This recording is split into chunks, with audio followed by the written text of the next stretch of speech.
What's up, people? We back with another episode of Beyond the Clientele. I'm your host, J1, J100, or Mr. So 100, because you know I do it the So 100 way. And today we got a special guest in the building, man. This brother is originally a master barber and forever will be a master barber. You know what I'm saying? He's a published author. He's a financial literacy advisor, a public speaker, and a host of other things under the entrepreneur umbrella. Man, this brother is somebody I just recently met, but just from his energy, man, I knew I had to have him on the platform. I want to introduce to y'all, man, Mr. Elgen Mcferren in the building, man. What's going on, family? Yeah. Pleasure to be here, bro. Thanks for the invitation. And really Yes, have sir. some great conversation, man. Yes, sir, brother. sure. Hey, man, it's an honor and a pleasure to have you in my presence, brother. I For appreciate you. Likewise. For sure, man. First thing I want to do, Elgin, I want you to share with the people, man, a little bit about what it is you do and how they can tap in with you in any way, you know, of course, getting the book, Okay. you know what I'm saying, and just share the details of the business side of you and what you got going. Okay, well, to get in contact with me, of course, you can go get the book from Letter to My Sons. It's letter, not letters, but letter to my sons book.com. And then my Instagram is Elgen Mac, ELGEN And then Facebook is Elgen Mcferren. The title is on the book. And that's how you get to contact me for any of your needs, coaching, consultations, or just general chatting up so we can grow and be with one another, for lack of better words. But like you said, man, I started off as a master barber, man. Barbering literally changed my life. Because from the cradle to the grave, you know, a man need a haircut and a shave. Yes, so it sir. give me the possibility to interact with all type of individuals from all walks of life. And Yes, from sir. that, I was able to build multiple streams of income from my clientele base. Okay. And so my gift was my ability to speak and to empathize with individuals that live in life or have experienced life on multiple levels. Yeah. So God gave me a talent, which was barbering, to escape the street life and situations in prison and et cetera, which I know we're probably going to go into. Yes, To sir. attach to my gift so I can fulfill my purpose, man. Yeah. So right now I develop a financial literacy program, so I teach that within the barbering and beauty industry specifically, but I do it in general for everybody. I just chose barbering so I can give back to what made me and what saved me. And I know, just as well as you know, if I hit the barber, I hit everybody. Right. Everybody you know, they see they barber more than they see their mama and children in worst case scenario. Yeah, man. for You real, know what I'm saying? yeah. They'll cheat on their wife or they cheat on their barber. No pun intended. You know what I'm saying? Yeah, I definitely. That's one thing that they big on now. They say that you cheat on your barber. I mean, you cheat on your wife or you cheat on your barber. Yeah. That's a known fact. Just a metaphor, lady. Yeah, You know, black just a men don't metaphor. cheat. Not nothing. Yeah, we don't agree with none of that. Yeah, But not I'm at just saying. Man, okay, bro. Well, look, do this for me. Run a little bit more details on as far as your public speaking and you know, some of the type of venues or places you spoke at and what your message is.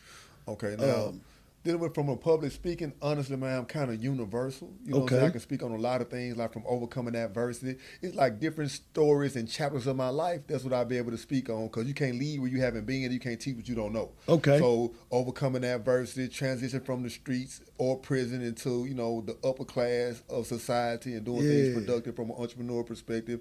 Definitely barbering, you know what I'm saying? Yeah.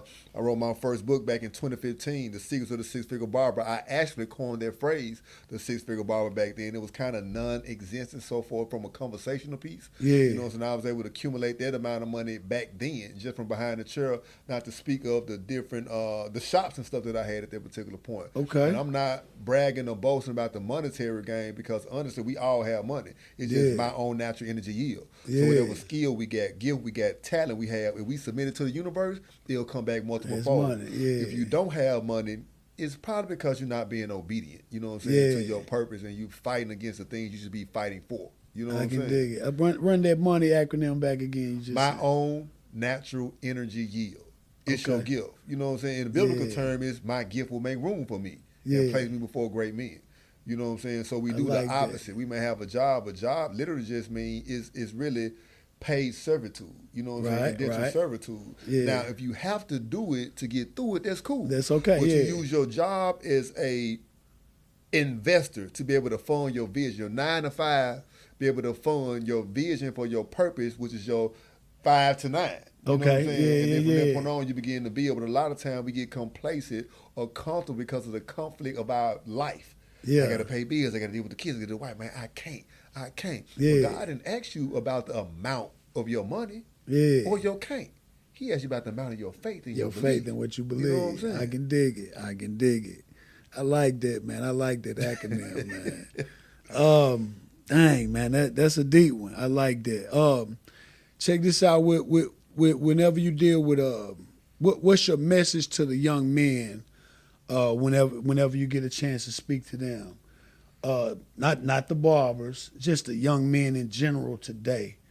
What do you use to reach those young men? Man, honestly, bro, I speak to myself. Yeah, If you ever want to know who to help, you help who you used to be. yeah. So I was in and out of juvenile detention centers from 12 to 18, went to prison from 19 to 24. You know, Okay. I shot people, not to say anything No, like I'm with you. endorsing it, you know what I'm saying? But Yeah. and I've been shot. It's So you coming can from my relate. activity. I can relate to them, bro. So Yeah. I just try to communicate with them and not let them think that living in the now is going to be their future unless they continue where they headed, they're going to end up where they're going. You know what I'm saying? Exactly. Man, that's powerful right there, man. Because I know, I feel like today's young brothers, they only gonna listen to an individual like yourself, or even like myself. I experienced a little bit of it in the streets, in the street life or whatnot. But I noticed if you haven't been there, they don't want to hear it. You know what I'm saying? Now, if you tell them, "Oh, I did woo woo 1, 2, 3," they like, "Oh, okay." So now it's kind of like they give you the respect to listen to you. But if you talking to them and you ain't been through it, man, they don't want to hear nothing you got going on. You know what I'm saying? So this is what I want to do, man. I want to go into a segment called Impact by Decade. Okay. Right? And what that is, you share an impactful moment that happened in your life or to your life that that molded you into the man you are today, and it yet and still sticks with you today. But you're gonna do this by decade. So we're gonna start with the little boy Elgen. You know what I'm saying? The 1 to 10. Share an experience or more than one, or you know what I'm saying, from there 10 to 20, 20 to 30. How old are you today, brother? I'm 43 by the grace of God. 43 by the grace of Almighty. Okay. So we got at least those 4 decades to walk down. You know what I'm saying? So we're going to start there, man. This is Beyond the Clientele. I bet. So this is what, the core of that is what we really want to get to know. And then we also going to tap back into what inspired these. And I'm sure this going to be in this evolution of your life. Going to lead to this. So but we're going to start there, man, just to get to know you in that aspect. So, little Elgin, 1 to 10, impactful moment, man, that sticks with you today and molded you into the man you are today. Man, growing up in Riverside during a particular age. I ended up moving to the Haven a little later, but I'm 12, 13, something like that. But from 1 to 10, seeing those things in that particular environment. I had ADHD, stutter real bad. I was getting kicked out of school starting at kindergarten. I really want to say pre-K. Really? To be transparent with you. Just I always had an issue with authority at a particular time, and my behavior being misinterpreted because they really don't have a solution to how we function. Okay. And then 80%, 89% to this day of teachers in elementary are women, and in most cases they are non-black, so they really can't identify with who you are, how you function on your style, so it get criminalized, you know what I'm saying? And so they send you away versus bringing you in and talking to you, and so that's why the black child, you know what I'm saying, he 4 times more likely to get suspended than his white peer, and then out of that, they 3 times, once they get suspended, they 3 times more likely to spend the juvenile justice system, and from that, then they 69% of those people end up going to prison or to jail before the age of 25, man. Yeah. So 1 to 10, that's what it was. A lot of fights, a lot of behavior issues, and just kind of wild and bizarre. But just considered a bad child. Yes, for lack of better words, for Yeah. sure. So tell me this: did you have siblings in the house with you? Yeah, I had a sister. One sister. Yeah, one sister. Were you the younger, older? I'm the oldest. You're the older. Okay. I grew up with a lot of male cousins that we were close knit like brothers. Okay. You know what I'm Okay. saying? Like, Yeah. you know how it was back then. I know what it is. Grandma yeah. house here, auntie house here, your house here, down the street, around like everybody. Yeah, and was put y'all together as a prop. For sure. I know that feeling. And okay, so with that, you said you was diagnosed with ADHD. Did you ever have to be on medication for it, or did they just assume They you tried, had but it? I wouldn't take it. You wasn't taking No, it, I yeah. wouldn't take it. 2-parent household? Yeah. 2-parent mother and father in the house. What type of impact was parenting for you in that aspect? Man, it was a lot of. I want to say it was a lot of positive because all things work for the good for those who believe. Uh-huh. My father, his father died at the age of 13. When he was 13, When he was when he was 13, he had 5 siblings, and he from South Memphis as well. South Parkway and Lauderdale. So he came up real rough, real hard. Okay. And men of that particular era really wasn't big communicators. They was more of disciplinarians. Yeah. By me misinterpreting it looked like it was a lack of love or a lot of force. So too hard. It made me rebel to my dad even shot at me at one point because Yeah. I was like, man, who you?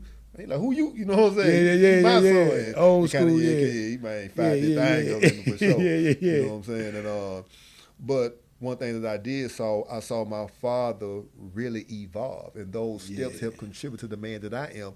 I saw him. My mother was a church girl, and he was a street kid. You know what I'm saying? So she influenced him and kept that balance, but he still was best of both worlds. You know what I'm saying? So I saw my father teach himself. He just sit up and be studying and mastering his own self, and was able to get restaurants on South Parkway. A lot of they were able to get real estate property back then. You know what I'm saying? Over the Baltimore guys in the neighborhood. You know what I'm saying? Little things of that nature. Had multiple different endeavors, man. He had Mac Meals. He Big Mac, I'm Lil Mac. By last name, Mcferren being abbreviated. You know what I'm saying? He had Mac Meals on wheels. He run around, man. They hear mom and them cooking plates and the kids, and they going to barbershop to barbershop. Yeah. And he was working in somewhere. I don't know where he was at, but man, he was tearing them up, man. I'm talking about the whole living room was full of Johnson. My baby powder, K-by jelly, lotion. I'm talking about he making $200, $300, $400, $500 a week going from shops to shops. Yeah. And I saw the real drive and the real hustle and the determination that let me know that anything was possible. And I did see it then. Well, proximity is power. Yeah, you know what I'm saying? Yeah, it was able to rub off on me because exposure creates expansion. Right, you know I like that, brother. So, so even though it wasn't the traditional hustle that you would think it would be, you just saw him make something out of just. And he did. You know, he worked. He worked and he okay, yeah. The street dude. You say he was a street dude. Yeah. He just tapped into it. I just didn't realize the other stuff until I put like this here. His thing wasn't like it was like he was familiar with it was his environment. Right. The man did whatever he could to take care of his family. Yeah, whatever it take. Yeah, whatever it take to make it happen. He was a father, but he knew how to survive based on his upbringing. On the elements he put into. Yeah. I mean, one time, man, our whole refrigerator was filled with KFC, man. He worked at KFC. You know what I'm saying? Yeah, man. He still had everything else going on. Yeah, this is a week. Man, I'm talking about everything. We had they bags of chicken. They fries. I'm talking about, man. Popeyes and everything. That's what's up, man. That's what's up. Okay.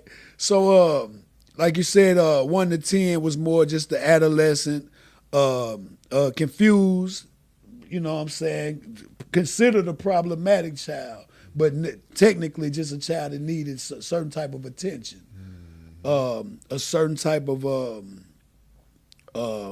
focus.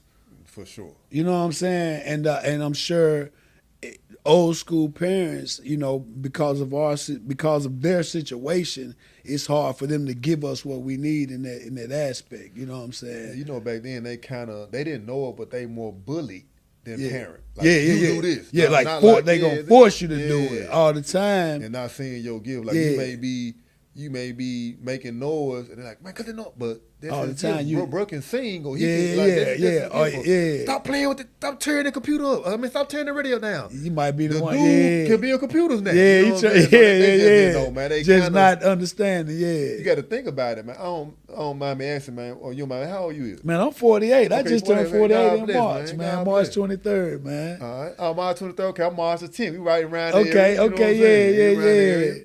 But you know, back then, bro, our parents were really like 1 or maybe 2 generations away from slavery. Exactly. So they disciplined us how to slave. Like slave. Yeah, definitely. About snatching cords and everything. All that. I'm with you, yes, sir. And then, not even and this is I became a parent at 16, and I was still in tune with the parenting, the upbringing that I had, and not even knowing when like you say, stingy car, whatever extreme they took it to try to correct you. On the flip side, a lot of parents then didn't know how to try to help you either. They took that part thinking that like they're gonna beat it out you. You can't beat it out. No. He needs some assistance. He needs some help. Sure. So I just one thing about me with mine when I was coming up, my parents would whoop me about grades. And I was able to look back. It was times I really needed help. You know what I'm saying? But you whooping me because I got an F, but I don't get it. I don't understand. But you saying I ain't paying attention. No, I don't get it. And not never coming to the table to help me get it ain't making it no better. So by the time the report card come back in, I'm getting a whooping again because I didn't I missed the jet. You know what I'm saying? So I made a point to that as I was raising my children. I wouldn't whoop them about any bad grades. And God blessed me with a bunch of smart kids to where they really wasn't getting them. You know what I'm saying? But I get you for conduct. You know what I'm saying? And I learned that was really the issue, and I was there to help you. You know, I thought that was important. I made sure. What's wrong? You don't get it? And if they got tutoring, we going to get that. Anything that it took to help you get it, I made sure I was conscious of that. And that was just from being such a young parent. And I was a real parent. I left home at 16, right there with my kids, like living like a grown man at 16. You know what I'm saying? So I was able to relate in that aspect when it came to parenting. Yet and still, I still had to evolve. Like you said, when you saw your father, you watched him elevate. You seeing him one way, but then you like, damn, Daddy, he just ain't bush. You look back, you say, oh, Daddy was on it. You know, he was really on something. You know what I'm saying? And so with that 1 to 10, you go through that thing. So you really don't get the focus or attention that you need. So that leads you into 10 to 20. Tell me about that and share some impactful times during that time. Man, it's just intensified. So it went from, of course, if I'm getting the behavior issues, getting kicked out of school, so the fights is intensifying, the behavior issues. Now, juvenile detention center coming into place, gang involvement, you know what I'm saying? All those type of things. You know, typical Memphis type of stuff, man. Yeah, so tell me this, though, with that, and not to dwell on it, but just tell me, share one of those times where you knew that this was probably you chose that was probably finna be you. At what point in that age group that you'd be like, oh, I'm on that, and not even consider not being that? You know what I'm saying? Man, I'm glad you asked that question. To be honest with you, I always saw what I'm doing now and what I'm becoming. Because we growing, right? Yeah. We're not grown, man. We growing. Evolving at all times. Bro, I always saw that. It's just my environment wasn't conducive to my calling. I used to have visions of me speaking in front of large crowds while I stuttered. Really? You know what I'm saying? Yeah, man. My mom used to go to church on the John on South Parkway, South Side, Church of Christ, right across from the park and stuff. Okay. You know, Fly Eli, Gay Bay, and all that little areas and stuff right there. And she used to be in the office typing and printing papers to prepare the bulletin for Sunday. And while she was doing that, I'd be on stage, you know, talking and mimicking the pastor, not realizing that God was introducing me to my calling. So he gave me my potential. That was his gift to me, but my gift to him reciprocating was going to be to develop that gift. Yeah. But I didn't know that the jail, the prison, the ADHD, the institutionalization, all that type of stuff was giving me the qualifications and the certification to communicate with my target audience. Now I can raise on my shirt so that you, man, I did that. Now I got street certification. Now I got different type of credit. Now I got business credentials. It's like I'm efficient in both worlds. And so I can be able to, it's like I live my life like the jump man sign, bro. I got one hand up, one hand down. Yeah. You know what I'm saying? So I reach to the sky towards individuals that are ahead of me, that got more game than me, more information than me, that make me stretch, make me uncomfortable, help me grow. So they contribute to my evolution. And I got one hand down to help those who trying to get to where I once was. So you pulling them up. Man, you got to. You know what I'm saying? Because that's what you're here for. That's what you're designed for. There's no such thing as competition, man. That's for the weak. It's about being a creative mind. You compete with yourself, or you compete to make yourself great, to have a better share in the market, but not compare. People confuse competition and comparison. Like, okay, he about, I'm about. Man, He got a podcast. I need one. No, his podcast really has nothing to do with the barber skill set. You isolate this man to being a barber. He's multifaceted. So now you're missing your gift and finna abort. See, God give you gifts without repentance. He never gonna take them back. Yeah. That's why if you don't use it, you'll lose it. It's kind of contradictory. You know what I'm saying? It's a dichotomy because he don't take it back. Yeah. But you can forfeit your gift. Right, you can forfeit your blessing. You have a winning hand and don't even get a chance to play because you ain't recognizing the things that you should give recognition to. No doubt. I mean, I don't know if I'm making sense or not. No, you making all the sense in the world. You speaking to me, brother. You speaking to me. I'm telling you. I'm hoping they get it. You know what I'm saying? Because you speaking to me, bro. I receive it for real. Okay, now, I'm trying to just stay on task too, but I receive it all. Now, with that, you said whenever you was at the church and mimicking the pastor, at this time you still have the speech impediment. You still stuttering a little. You still got that issue. And with that vision, you picturing yourself not stuttering. That's over with. That's gone. Man, I just used to. It was in my head, and then it's like anytime. It's like I didn't really gravitate toward the pastor because I always question stuff. As a child, I get in trouble. Like, Mama, if all the animals on the boat with Noah's Ark, why the lion didn't eat the giraffe? Yeah. What shit? It's like my mind was always challenging stuff. It was always a challenge. They thought I was insubordinate. Really, that was just leadership qualities. Yeah. And then another thing with the barber, I used to be in the shop, I used to be mesmerized. Like the barber, the way they conduct multiple I just saw the man cut a dope boy. Was on his level.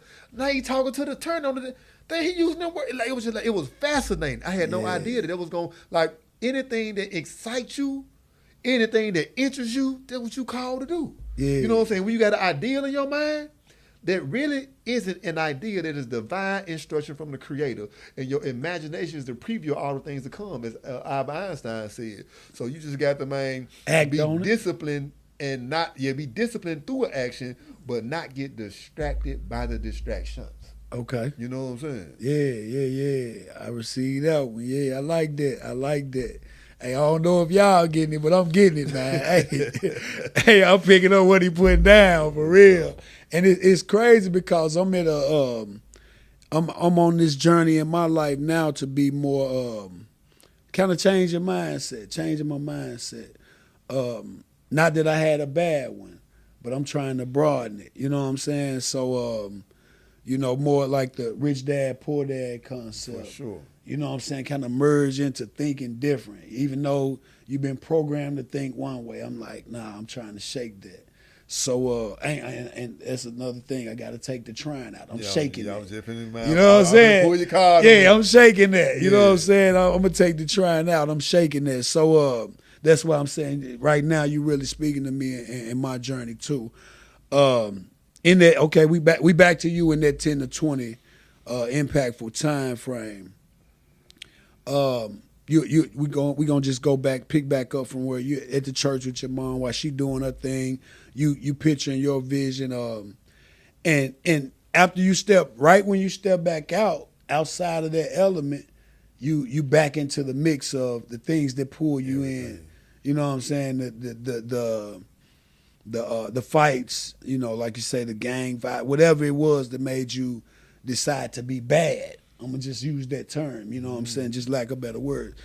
But in your mind, were you able to separate the two, as far as this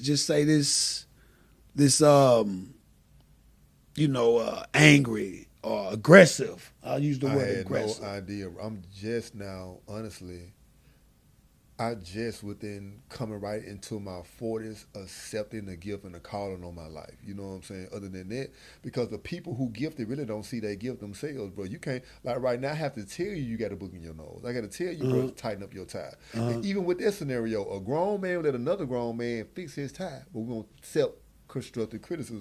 Yeah. I know how good I am. I don't want you to tell me how good. I don't need no yes, man. I need you to say, nah, hey, look, fam, check this out. That's why too much service make me nervous, man. I get too much common sense to fall for compliments. You know what I'm saying?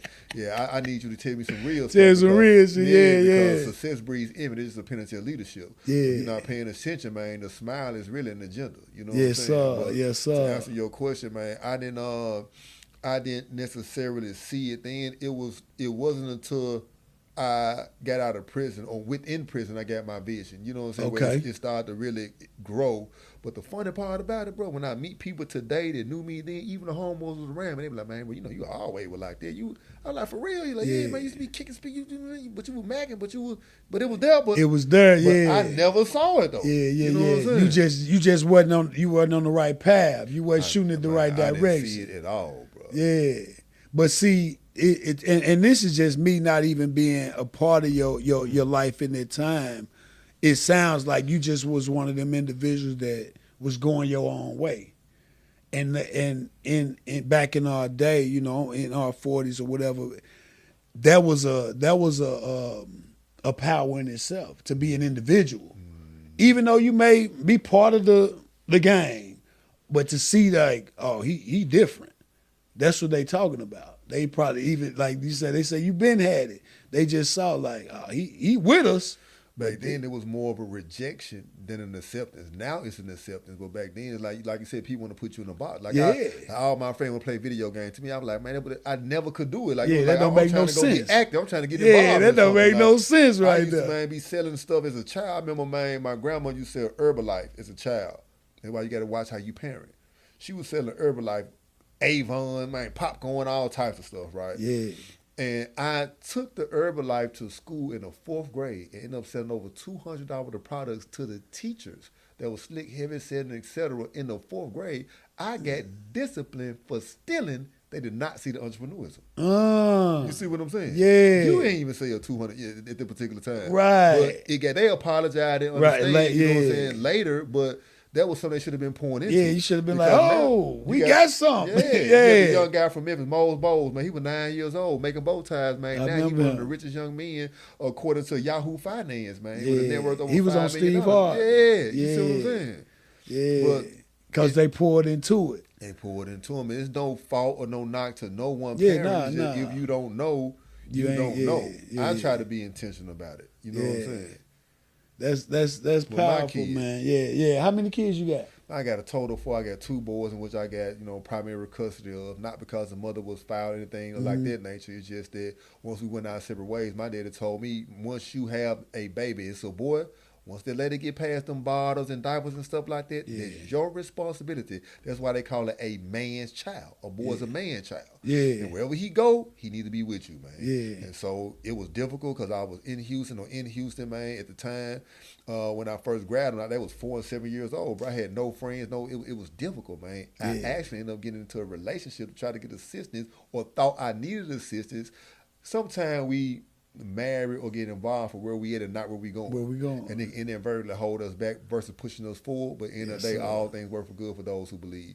So I got 2 boys and I got 2 girls. You know what I'm saying? Yeah. Ages 15, 12, and then 8 and 5. Okay, the girls the youngest. The girls the youngest. Okay. I like that. Man, I can relate to that.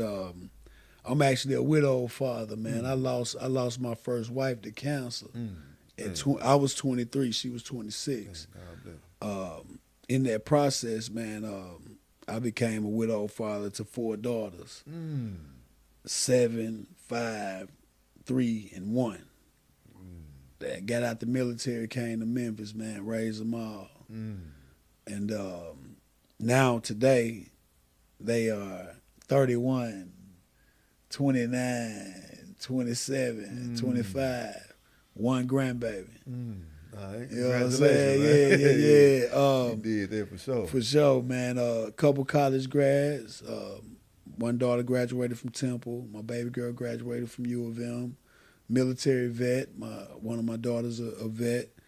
The one besides the one that's a vet, everybody went to college. You know what I'm saying? Everybody took off and went, but like I said, 2 of them finished. I'm married now. I've been married going on 12 years in June. Yeah, congratulations. Yeah, and it's a beautiful thing. Yeah, for sure, man. And we got, we don't have any children together. She had 1 daughter, and we blended our families back, like I say, 12 years ago, and it's been good. But I wanted to relate to you as being that single father, and I did that too. got in a relationship thinking that that was what was necessary for my circumstances. And that relationship, I obtained my first son. You know, my first son was born, but that relationship didn't go right, and he was taken away. You know, she moved away with him, so I didn't get the opportunity to raise him. You know, he left here like 4 years old, so I didn't get the opportunity to raise him in that process. So I salute you on having the boys, man, and doing what you got to do. That's important. That's powerful for real. Going on back into you though, I just wanted to share that piece of me, man, because you know that fatherhood is the most important hood to be a part of, from my perspective. You know what I'm saying? I always consider it my greatest accomplishment, and I've accomplished a few things in life, but I think that's by far the greatest. You know what I'm saying? Back to you though, we're gonna go into that. We still in the 10 to 20. Okay. And I want to stay there for a second because I know we go through a lot of just milestones in life from, you know, becoming a teenager, you know, going from middle school to high school, or junior high in our case to high school, graduating high school, you know, 18, now you grown. So that 10 to 20 window, not only is it a lot of milestones, you go through a lot of changes as an individual. So what I want to know from you is, through the process of going through those changes, where did you see yourself headed?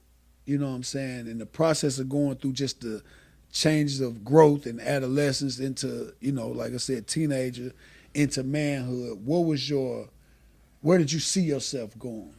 You know, from 10 to 20? In that window, yeah, man, during that time. I honestly had all negative aspirations, bro. Like, I wanted to be the biggest dope boy, the biggest gangster, like all the negatives, the biggest pimp, everything you could think of that was negative, that was my aspiration because that was what I felt like was successful, I guess, for lack of better words. That's why I asked that question. You know, just what I just wanted to do, you know what I'm saying? Because I had some people that tried to assist, but that's what I gravitated towards. Like I went looking for that. You know, you want the smoke. You wanted all the smoke. You know and it's crazy you say that because I asked that question for that reason because I think that it was a time in our life during those times when you deal with that, it almost feel like it validates you. You know, you talking about, you know, the more fights you had, the more niggas you whoop their head, the more stripes you got. I think it was a time I even felt like going to the penitentiary was a stripe. Like, go and come home, oh yeah, he one of them guys. Rites of passage. Yeah, rites of passage. But the crazy thing is it only was for the element you was in. You never took outside of that element, this shit don't count for nothing. You know what I'm saying? So that's why I asked you that question, just to see if that's where you was headed in. And we gonna get to where you are today. We gonna jump on into the 20 to 30. Share an impactful time during that time, man. Now you're a man, you, quote unquote. Half of that time I was still locked up. That whole upper part of the 20s I was locked up. Came home at 24, and at 24, that was an interesting situation. That's where I found myself, number one. You know what I'm saying? Because even though I was in a lot of trouble as a child, you know what I'm saying, from an adult situation when I caught that child, bro, it really, I'm not going to say innocent, but it was a self-defense situation. But I didn't understand the laws and the statutes. So like right now, if I would have hit you or to assault you, if I turn my back, if I twist, you know what I'm saying, I'm no longer a threat. If you do anything at that point, you're the assailant and I'm the victim. You know what I'm saying? But how adrenaline pumping, you gonna shake something. It's just what it is. You know what I'm saying? So when I pursued it and you know, did what I did, then that put me in a position, and then, you know, so I had to deal with this situation, but I didn't know how to read at the time proficiently. I didn't understand. My mother, me and my father was kind of on odds. He was tired with all the stuff I was doing, so mother came to court with me. You know, he really, you know, he was being a father. You being clown, you gonna have to deal with that. And they boo gamed her, man. He finna do 25 to such years, and but you know, I understand his situation, but it's no ignorance to the law. It's no excuse. So what we're gonna do is we give him 5 years probation, And he got to go to a hearing, though. He get 5 years probation, he signed it, and after that, man, we get everything off his record if he can withstand and stay out of trouble. And it's easy, man. We just plead guilty to a lower or less offense and such and such and such. I did it, but it wasn't no probationary hearing. It wasn't no probation. It was a probationary hearing because violent offenses, you got to do 80% or 85% of the time. You know what I'm saying? So I had to go sit down. When I signed, I'm thinking they saying, man, y'all come behind. Like, man, what's going on?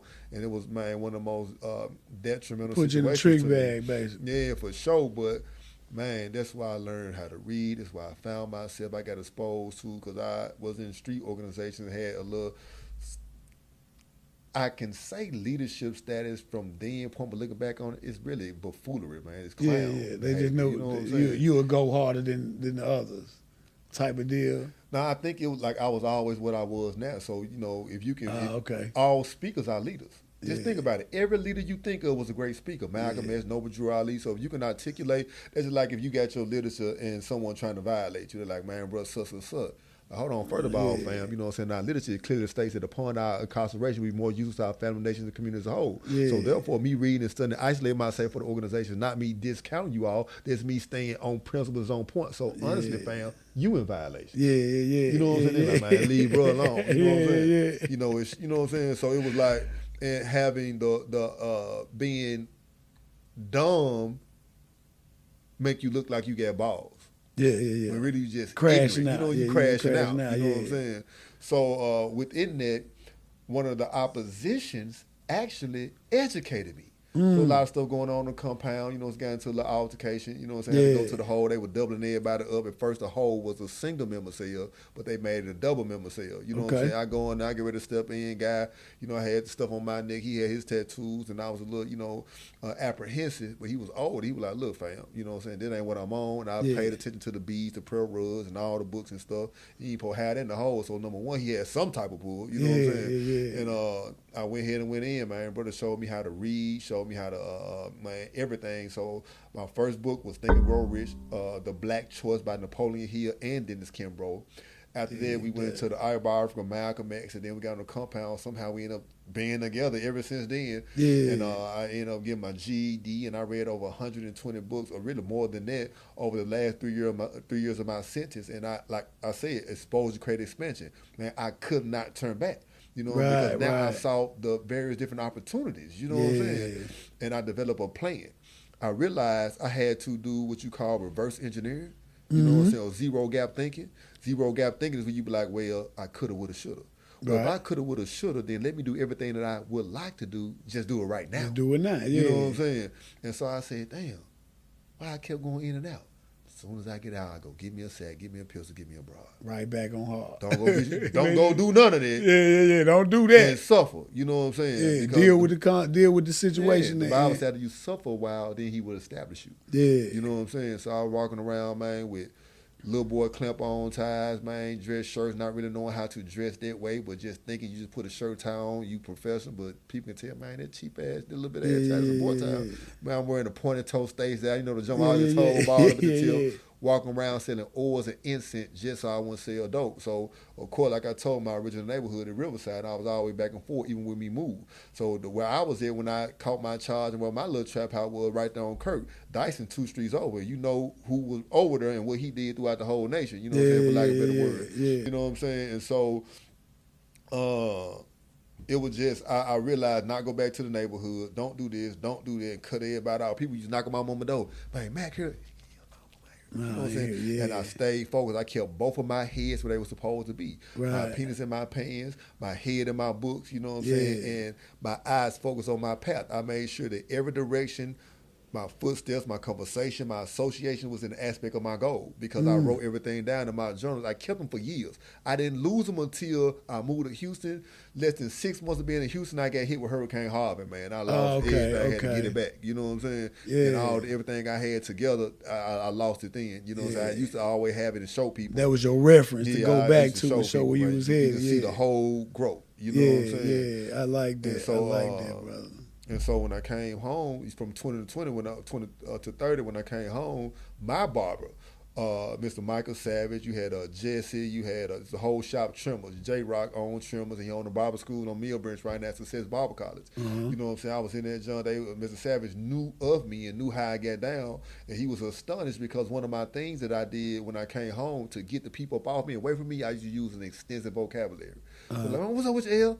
Hey, how you doing, my guy? Man, pardon me, or man, I'm prodigious, and I'm coming out. What the fuck wrong? What's wrong with dude? You know what I'm saying? You good? You good? L tripping, he crazy. You know what I'm saying? Yeah. And so he was like, man, bro, what you gonna do with yourself? I said, man, I got my gold, tell my mouth, got my hair cut off. I said, I want to be an attorney because I learned how to read. So I was dealing with them little case laws. Niggas thought they was a jailhouse attorney and whatnot, man. So I said, I want to do this for a living because I loved it, like challenging and debating and arguing and pointing cases and using verbal gymnastics and playing with words. Not knowing I was gonna be a speaker. You know what I'm saying? And he said, man, look, that's a long ride, fam. You're going to be in the University of Memphis, slick selling dope, man. Just instead of the trap house, it's going to be a college dorm. You know what I'm saying? Instead of a cone, it's going to be, man, a white boy, riding his dead Benz, man. You send him, man, $30 for a dime bag. You know what I'm saying? So busting him up. So, man, why don't you get a trade up under your belt, man? I'm like, man, what's a trade? You like, man, all these big words, you know what a trade is? What's a trade, Mr. Savage? He said, man, barbering, auto mechanic, etc. He said, matter of fact, I got a partner by the name of Hunter A. Harris. He got a barber school right there on 3rd and Mallory. You know what I'm saying? I'm going to take you down, and when I get through, I got a little break. You free? Yeah, I'm free. Okay, take you down there. Let's just check it out, man. I chopped in the truck with him, went down there, man, and I put them clippers in my hand like I heard angels singing. Like, oh. And I was like, damn, I had no idea that God was going to, give me a never talent. Had touched no clippers. Man, never had. My last couple of months, I started to try to play with the razor and the comb. Oh, okay. But I always kind of was interested in it, but I never did it. You know what I'm saying? And so I was trying to stay away from a lot of stuff. You know what I'm saying? When you in there, bro, like, when I was trying to go home, I already go home. Stay out the mix, man. Look, man, domino, car, hooping out, man. Anything going too much in the ass, man. You leading some bullshit. Yeah, so I just, man, I'm cool. I know how to I know how to eat. I had learned how to jail. You know what I'm saying? So I'm good. But I went in there, bro, and man, he paid one in his pocket. It's in my book. He went in this book here, The Secrets of the Six-Figure Barber. But he went in his pocket and paid for me to get started, bro, and I never looked back. But the funny part about it is, bro, I had like 1,400 some hours. A 1,500 thing. I think it still is, right? Yeah, it's 15. Yeah. And man, the school got brought up on all type of fraudulent charges, man. Lost their financial aid, and man, I had to start all the way back over. And that was the test of my intestinal fortitude because 3rd and Mallory, I'm right there in the neighborhood. I remember, I know that school over there. Yeah. I'm right there in the neighborhood where I'm from. Right, I was born right there on Devent. Man, I didn't walk to my old house. You know what I'm saying? Yeah. And so I used to catch the bus and have vehicles of folk put my, hey, what's up with you, man? You trying to bait me back in? No, bro, I'm good, fam. I'm alhamdulillah. I'm with it. I'm thinking everybody about me, fam. You on there, On the bean pie, brother. You know what I'm saying? And for real. And I started back over and went to a few schools I want to fit in the vibe. Yeah. And I walked into Tennessee Technology Center, Memphis, man. Miss Ernestine Pete. That's Jackson. This on Alabama. Alabama, man, that was the best. That lady up, man, saved my life, bro. And she was patient with me because I was institutionalized, and I used to, man, people just be surrounding me. I should be kicking wisdom, you know what I'm saying? And I didn't know what I was gonna be. And we was reading a book one day, and I chatted what was in the book. I said, Miss Pete, they want us to have an active fumigant, which is a dry sanitizer to put in our drawer for our clippers and our comb. Yeah. But the junk got an active fumigant called formaldehyde, which results in DNA damage and it's carcinogens. Yeah. I said, man, that's destroying us as a people because I was very military. I had read all types of you inhaling it. Malcolm X. I was like a Black Panther in the 2000s. You know what I'm saying? I'm wearing shirts with I was with it. You know what I'm saying? On there, And because this is how I feel, right? They can't tell you that you can't get nowhere to stay or a job based on you being black. Right? There's discrimination, right? But they can say, because you got a felony. Yeah, they can use So what they do, though, they put felonies on what? Black and brown in the people. It's a legal way to discriminate. Yeah. Same thing with barbering. We gonna take the law where barbering can't, where they don't have to get instructor license. In Texas, you ain't gotta have no instructor license no more to have a school. None of that. Really? They didn't remove. Oh yeah, and they try to make it illegal, bro. When I went to Texas, they were finna deny me to get my license because of my record from the past. I had to show them all my work, my community work, and they didn't even ask me for it. My spirit told me to do it. And I did it. The man called me and said, look, we were just deliberating over you. We about to get denied. He said, man, I was doing the seminars and workshops. I was doing GED class in my barbershop, man, community aid. Memphis Grizzly gave me an award. I got a mural downtown with my body on it. On 3rd, and still to this day, on 3rd and Madison, there's me on that junk. You know what I'm saying? Somebody removed my face, but I got the original picture. You know what I'm saying? Yeah, you see with the rays, and you see my client. I had him on my truck and everything, wrapped tree, even around this part, because my shop was right around the corner. Yeah. And they said, man, we gonna let you get it. You productive. You know what I'm saying? But long story short, in that book, they discriminate, bro. You know what I'm saying? So you look at cosmetology license. It's probably who got cosmetology, like primarily the other race. Okay. When they use barbering, Supercuts is a barbershop. They got a barber pole. They say cuts, but they don't say barber. They use double language, but they got a cosmetology license. Fantastic Sam, barbershop, but cosmetology license. White, us blacks got barber, and they got stricter laws. So I said, Ms. Peter, I disagree with this. She said, what we gonna do about it then, Elgin? So she took me to Nashville, the state board. I got 2 barber laws changed while I was in barber school, man. For you real. know what I'm saying? While I was in barber school. So I'm not knowing that God come and training me. Even when I had my shop. So now when I came home, same time, we talking about the 20s, right? When I came home, I had a young kid I put down, you know what I'm saying, before I went in. He really wasn't like that. We only was taking advantage of him, manipulating and using him, to be real with you. You know what I'm saying? God forbid, forgive me. I already prayed for this sin. But when I came home, bro was the manager at McDonald's on what they call it, Kill Branch, on Mill Branch and in Winchester. You know what I'm saying? Okay. He was like, man, OG, I got you, bro. So. I was sending orders instant, but it started getting cold. I was Can't like, man, let me just get a couple of checks. Let me just get a couple of checks real quick, give me a little scuffler, you know what I'm saying? Maneuver through the manure, you know what I'm saying? And he said, cool, I got this. So he gave me a job. I'm a vegan. I ain't no meat. I came home, the day I came home, I went cold turkey. Because the old head told me, said, you can control what goes in your mouth. You control what goes out of your mouth. You control your sexual organ. You control your temple, your money. It's discipline.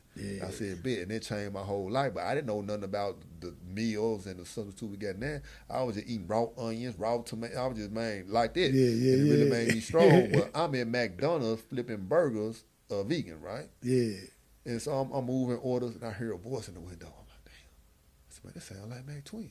And I looked, and it was. And I tried to dodge him. He was like, man, I see your Max come to the window. I came window, we were chopping up. Well, Mac Twin, we both from Riverside, you know what I'm saying? So Riverside got one particular culture, but as we were moving around through my family moving, and we moved and stuff, my cousin was on the other side. He was an OG. He put me down to something else. When I came back to the hood, it was like, man, now, bro from the hood, but he this. So anybody got an issue with him, you know what I'm saying? You got to be one-on-one. We ain't going to, that's family, but he a man for anything, but one-on-one. So we had like a truce.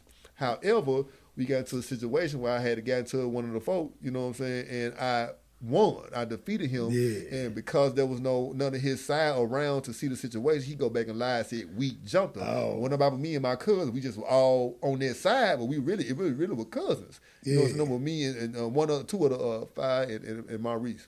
But coincidentally, one of the Crip dudes at the store on Ferreton, he saw the fight. But before he even got able to witness it, they come through there spraying choppers.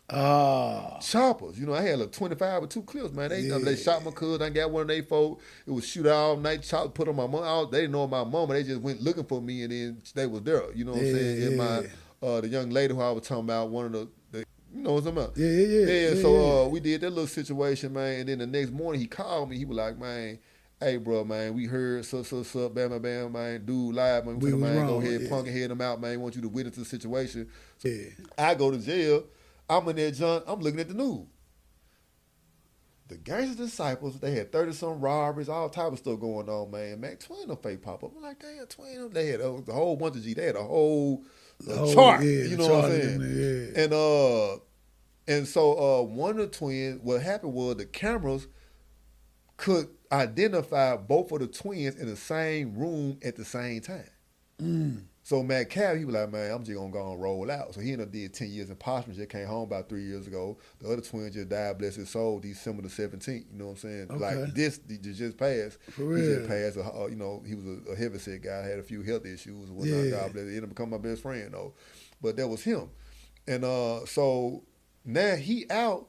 And so I see him in the drive-thru. He like, man, you know what, bro, man? Everybody heard about it. They talking about you selling bean vines. You know, maybe they gonna check it, man. Yeah, you you gotta get on your head a little bit. You know what I'm saying? He laughing and joking.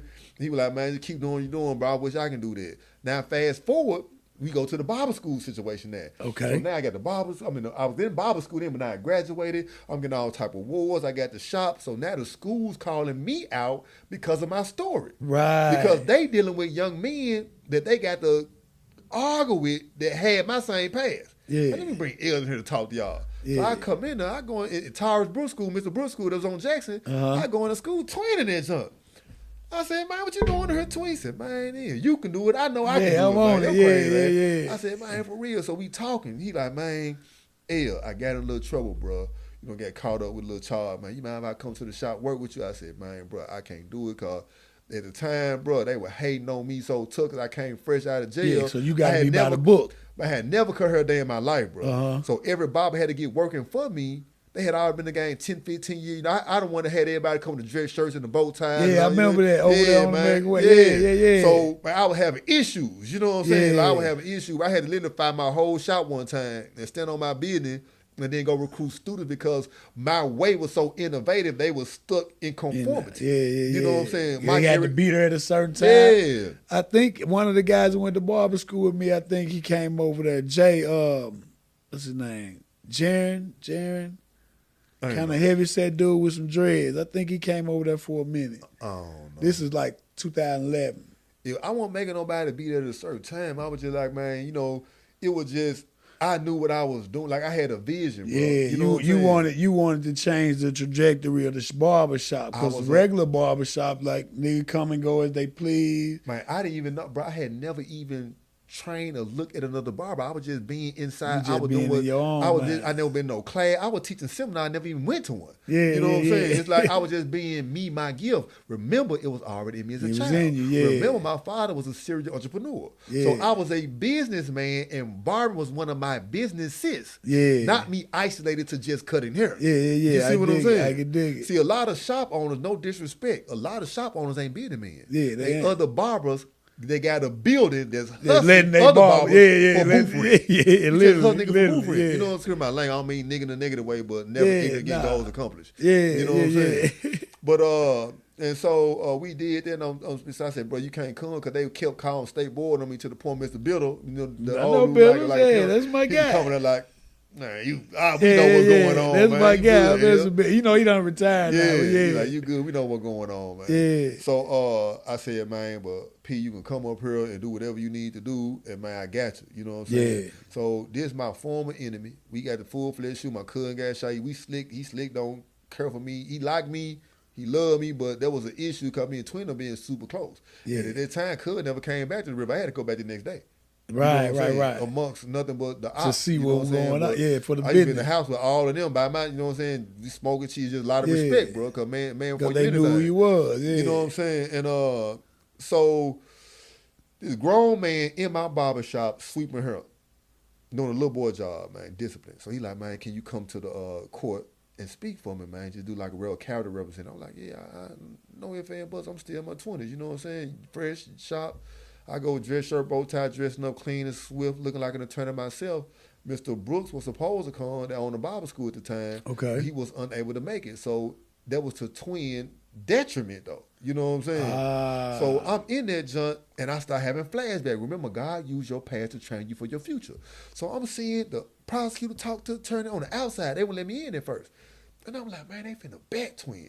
And I got that revolutionary spirit. But they finally let me in there, John. I'm sitting down, looking professional, swift. The way you dress determines where you'll be addressed. I'm sitting down, they about to sentence him. His twin, I wish he could have came today and told the story. Man, in fact, you need, man, anyway. Tap in with him. Yeah, but I just talked to him before I came in, honestly. And I'm leaving, because he out this way, I'm leaving. When I leave, I'm going to holler at him, but the other one that's still living. Yeah. And so I go in there, John, sit down, they about to sentence him. I'm like, man, what? I raise my hand. Better like, put your hand down, young man. They not knowing I'm the opposite side. My tattoo covered up. I'm looking proud. I look like a junior attorney. You know what I'm saying? And I kept raising again in the bed. I'm like, you know what? And got ready to escort me out the courtroom for bucking. You know what I'm saying? The judge said, no, he want to disrupt my courtroom. I want to hear what he got to say.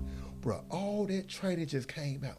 Like, I didn't even realize my gift, bro. My word, I was just like, pardon me, yo, and I'm not trying to be impertinent or cantankerous or belligerent to no extent. However, I was just started popping it. You know what I'm saying? He was like, damn, come on up, young man. And I came up, and he was asking me questions, and bro, like, God just took my tongue. So when I got to speaking, man, people started clapping, women crying and shit. Like, hold up, man, this ain't no, you know what I'm saying? Yeah. And I'm like, I'm looking at it now back. I'm feeling it as I'm talking to you, bro. God was showing my gift thing. It took me another 10 years to even really step on it. You know what I'm saying? Yeah. And so I sit back in the they get ready to sentence them. So now they get ready to sentence them.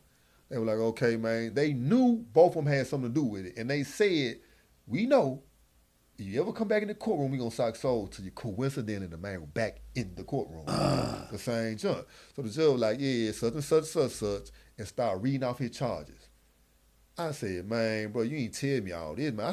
I start getting scared for him. He got caught with pounds of weed, ounces of crack, ounces of soft pills, grinders, choppers. On surveillance, narcotics kicked in the door, and there was kids in the house. Oh, you threw. I said, man, he threw. Over with. And the judge said, took off his glasses and said, as a matter of fact, we found the judge, we were on a documentary, we got a portion of it done, he ended up dying, and we got the book we were formulating. You know what I'm saying? Okay. But we ain't gonna finish out the story, we're gonna use the clip we had and add the whole death and everything into the situation. Yeah. But he said, however, took his glass, he said, I have never heard nothing like this on my 20-some years sitting on the bench. And talking about what I said. What you brought, and I was just, I don't know what I said, bro, to be honest with you. You couldn't play it back if you tried. Yeah, I couldn't even try. I couldn't even do it, bro. And it was just real life situation. You know what I'm saying? And I sat down, they ended up getting that man 8 years probation and gave him another opportunity. So he come back there, we're going to, so they're going to do what they do to him.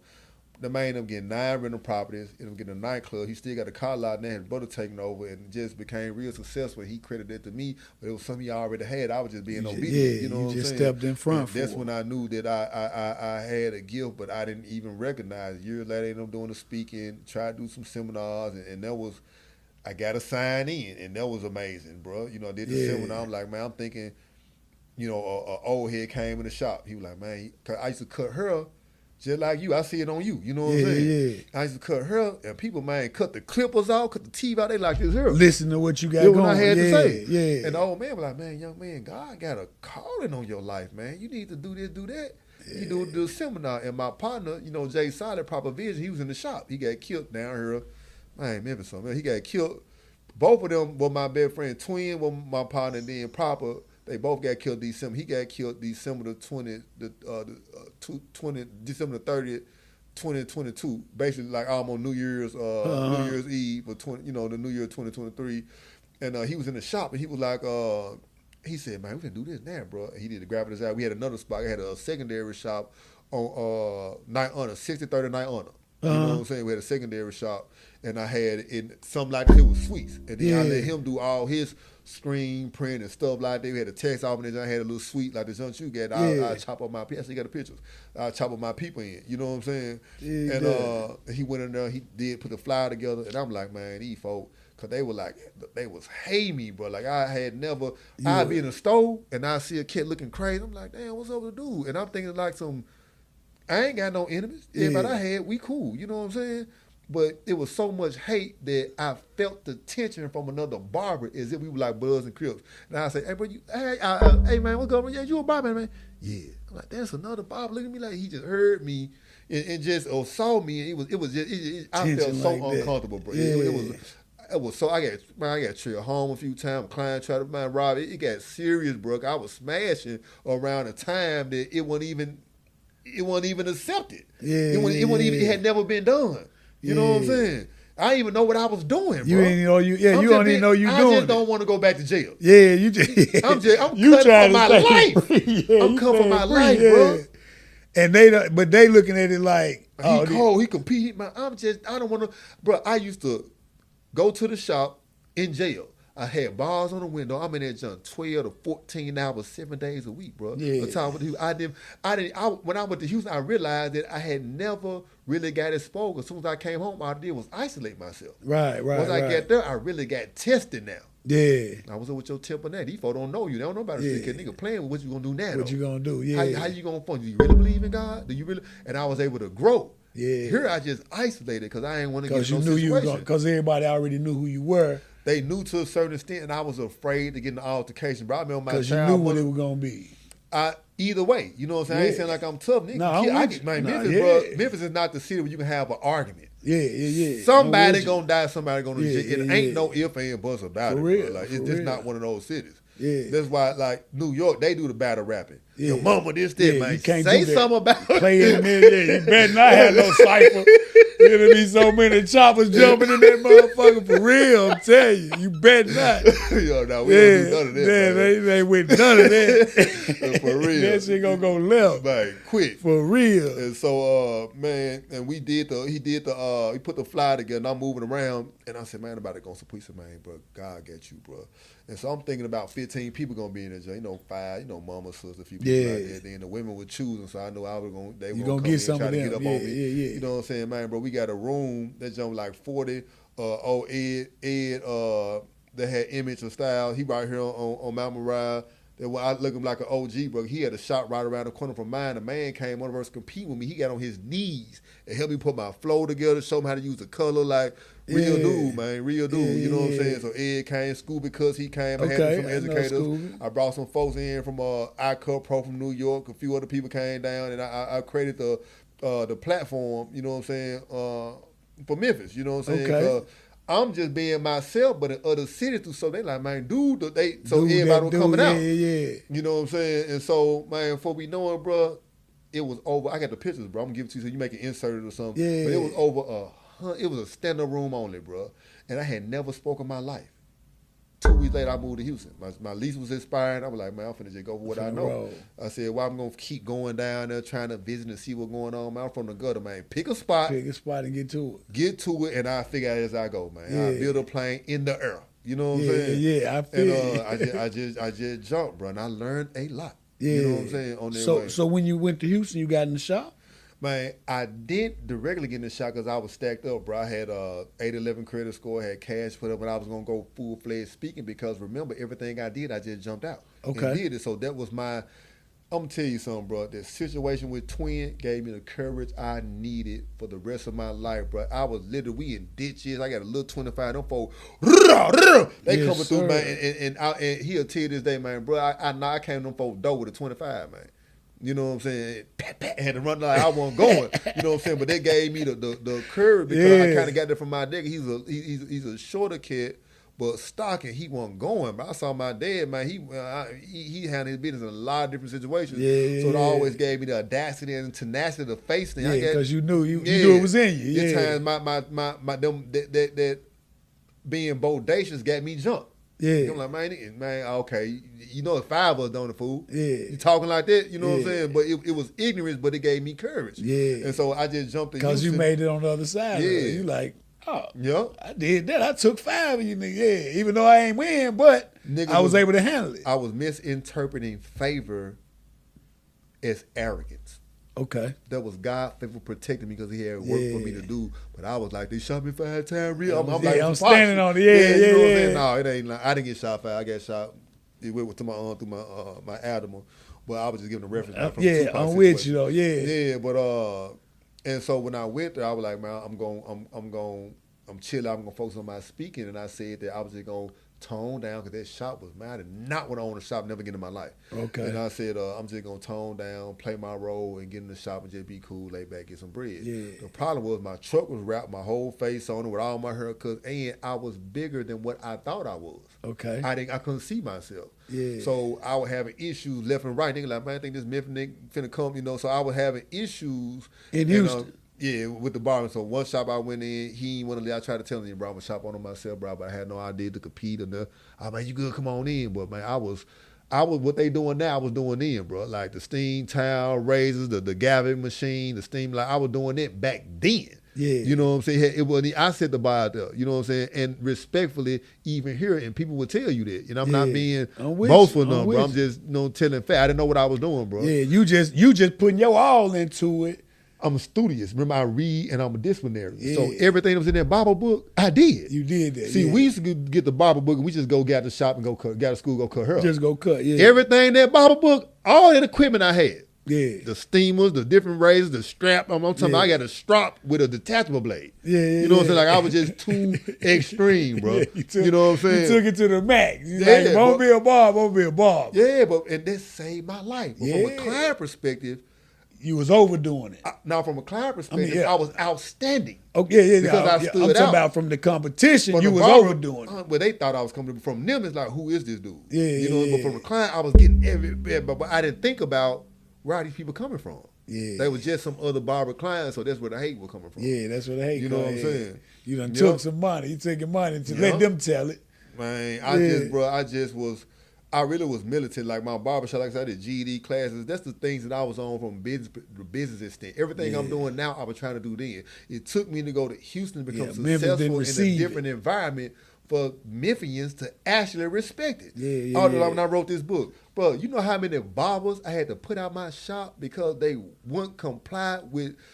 I can't allow you to affect what I'm trying to do, fam. Right. You know what I'm saying? You want your own shop, go get your own shop, but you can't do that in here, my guy. Yeah. Bro, like I told one guy, God rest his soul, I ain't gonna say his name, but God rest his soul, he kind of favored me.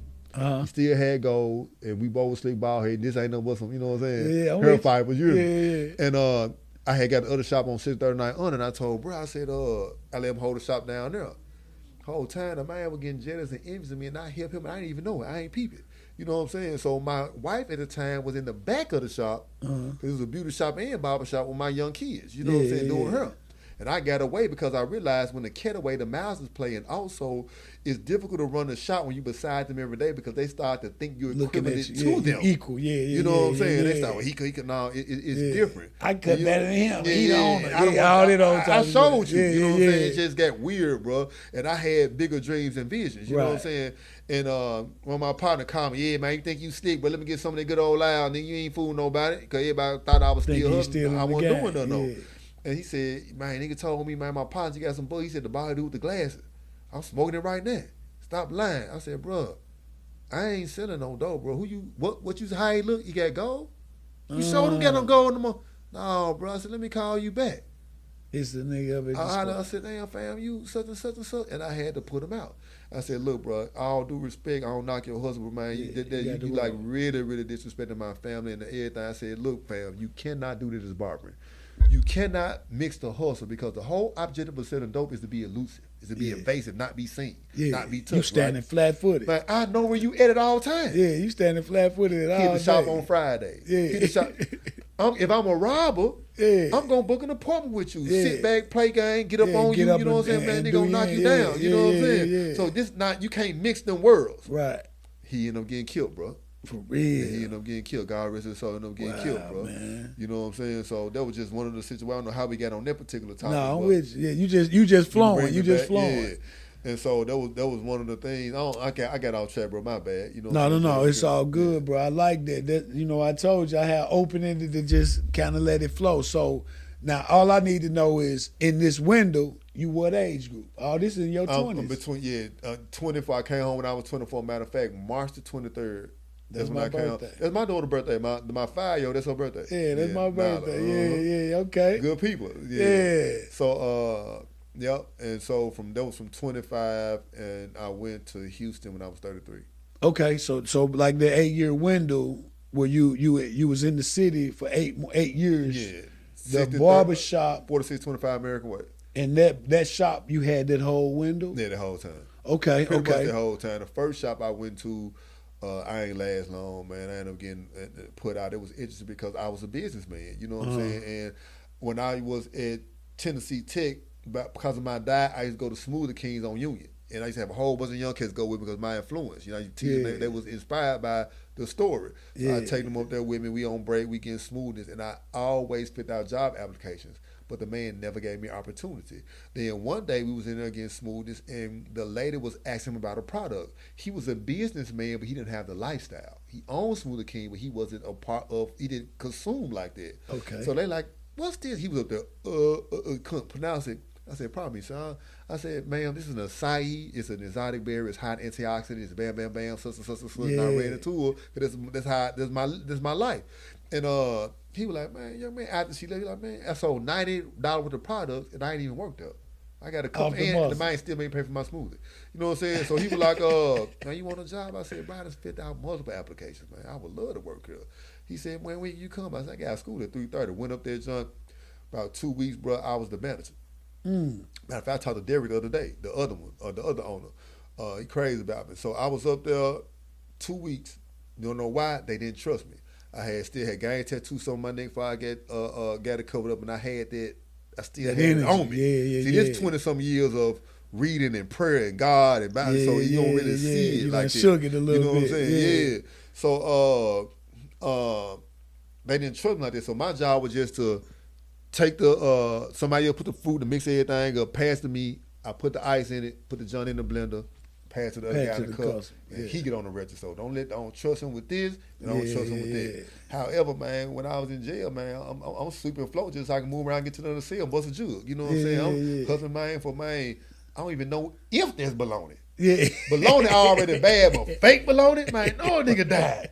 Man, fake bologna? You know what I'm saying?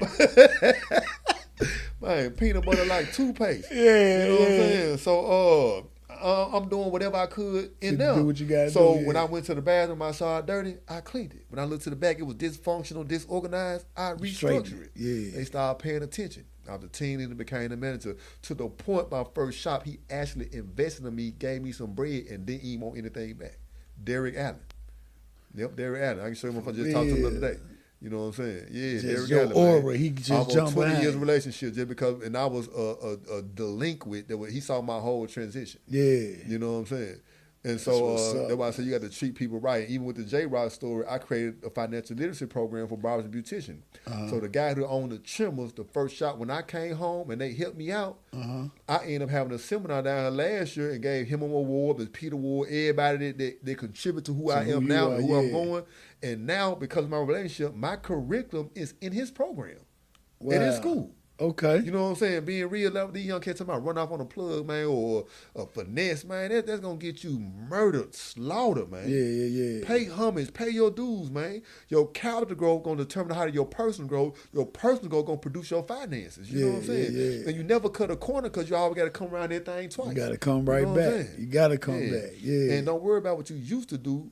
Be focused on what you're doing now. Yeah. The past doesn't establish you because used to be's can't make no honey, man. You better know it. You better know it. Used to be's can't make no honey. You better know it. Hey, man, you dropping it, brother. I even though, like you said, we got a little bit off track, but I appreciate somebody may need it. Somebody need it. Yeah, I appreciate that. Ain't no need in trying. We ain't got no blueprint for this. Yeah. We chopping it up. So I like for it to flow like that. I just was trying to just stay as far as within the year. Yeah, that's all I wanted to make sure. Long we in that window, it's all good. So we gonna jump from. All right, you done did your time. You done came home. You done been a successful shop owner. Dealt with all the trials and tribulations of that. Decided, okay, I'm gonna break loose. I'm gonna go to Houston. Got to Houston. Jumped into the barber game. You said you started doing that, but first you was focusing on.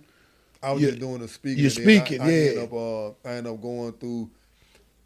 I want to tell somebody something, man. I hope it's for someone. If you're going through a difficulty within a relationship, bro, don't bust any major moves with that individual because it's not going to improve. It's going to intensify from a negative perspective. Yeah. There's nothing wrong with them. It's just that we married for where we at, or we make a decision for where we at and not where we headed. So the moment I get there, bro, not even 2 months, we were going through stuff. She had to come back home. I got the kids. It was complicated. So now I got to get back in the shop. And I was doing seminars, and one guy was at my seminar. He was like, "Man, I'm from Memphis too, bro." So. I'm like, "For real?" He had a shop called, I can't say it's shop. I ain't trying to bad him, but I just want to tell the truth. And so I go up, he said, "Man, you mentor me." I'm like, "Cool, I'll mentor you, bro. We can exchange the booth tonight, help you get established." Bam, bam, man. He was fresh in the shop ownership game. I had 10 years in it at that time, almost 10 years. And he was calling a lot of kids. Now, I know such and such, so I'm from here, from there, but I really knew them kids, and they were some heavy hitters, movers and shakers, but they out there in Houston now, still out there to this day. Yeah. You know what I'm saying? And so one day, because I'm from Memphis, they want a Memphis cut, and they want to support. So you see Bentley pull up. You see, man, Ski Todd them pull up in the, you know what I'm saying? Everybody start pull up. They pulling up, they jumping out, drip down everything, come to the shop to get served, pay homages, pay respect. Bro, like, he ain't know nobody. He flies. He ain't even from Memphis. He from Island Ranch. But because Memphis got a bad reputation, kids from other areas go out of town and use our rep. Use your you know rep, what I'm saying? yeah, Try to yeah, boo yeah. game folks. And it exposed them, so it got started getting kind of awkward, bro. And Because you really a Memphis nigga, and they really know who you are and don't know who the hell he is. And then I was helping everybody grow, man. People getting their clientele, being everything. That's what he paid me to do. Okay. As a mentee, and I was older too. Yeah. Like, bro, started trying to. He really was just fly, but he was just trying to get me to come in to pay booth. He was thinking that small. You know what I'm saying? I'm having classes and we doing them out. I'm a real heavy hitter, bro. Yeah, you don't know what. You don't know what this could be. Yeah. And so they got kind of awkward, and I ended up shifting. And I ended up finding a private suite. I got the suite and ended up duplicating the same mistake. It was a young lady, and I ended up getting with her, him with the kid, married, and remarried, all type of stuff like that. And the whole time, God still conditioning me. I'm learning better with speaking. I'm getting relationships, and you attract what you are. So a lot of the heavy hitters, they'll start gravitating towards me because of my character, and it just kept building. And finally, I was like, man, in 2021, I was like, man, I realized I had aborted my purpose. I came there for a reason. But when I got the young lady, I started to try to establish her to get the foundation structure so I can get on the road and do my speaking, and the plan for 12 months ended up being 6 years. Ooh. You know what I'm saying? I'm getting money. Yeah. I got the shop. We got multiple businesses. We got things going on, but I wasn't being obedient in my purpose. So God started to make things tumultuous and conflictual so he can push me almost like the eagle to the eaglet. Yeah. You know what I'm saying? The eagle, the mama eagle, bro, she'll make the nest, she'll make it comfortable at the first layer, but she'll put thorns underneath. That way, when the birds start getting a little too heavy and weight as it grow, it'll poke them and make them uncomfortable. But he got to move and shift. You gotta get and then she'll just throw them over the edge, man. Let's get fly it. or die. You know what I'm saying? So God started making me uncomfortable, and I realized, I said, man, we call them beautiful distractions. Mm-hmm. I got caught up in the days and gaze and in amazement that I ended up getting pickpocketed out of my purpose. Yeah. And the moment I started getting back and studying and getting mentors and getting back on my game, the relationship started getting kind of awkward because the time was up. You know what I'm saying? Yeah, you elevating. She's standing. She's floating.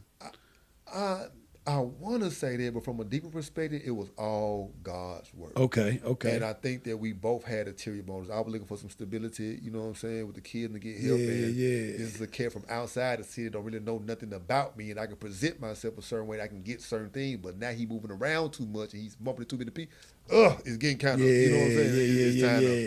He's getting uncomfortable. You know what I'm saying? Yeah. He's shaking loose, and I get it. But that's on me. I don't blame no one. It ain't on her. Yeah. Because anything that we go through, bro, we got to understand it happened because of our lack of discernment or because we made poor decisions.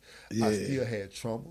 And I had mother issues, so I was attached myself to a woman to try to get that type of nurturing, but you would never get that type of love that originally come from the woman that birthed you. Yeah. And all you do is put yourself in a state of being manipulated, unconsciously. See, women talk about this stuff, but they never ask the man our experience because a woman that can control her mouth is equivalent to a man that can control his hands. It's just a different type of abuse. Different you know type. What I'm saying? I get it from Corey Holcomb. That's not my original quote. I get it. Man. Yeah, I get it. And so we go through things as well, bro. But I started to study and I sang. I got back on point. Then I always did everything I did on my own. My own shots, my own seminars. I ain't looking for no job. I'm creating my own. You know what I'm saying?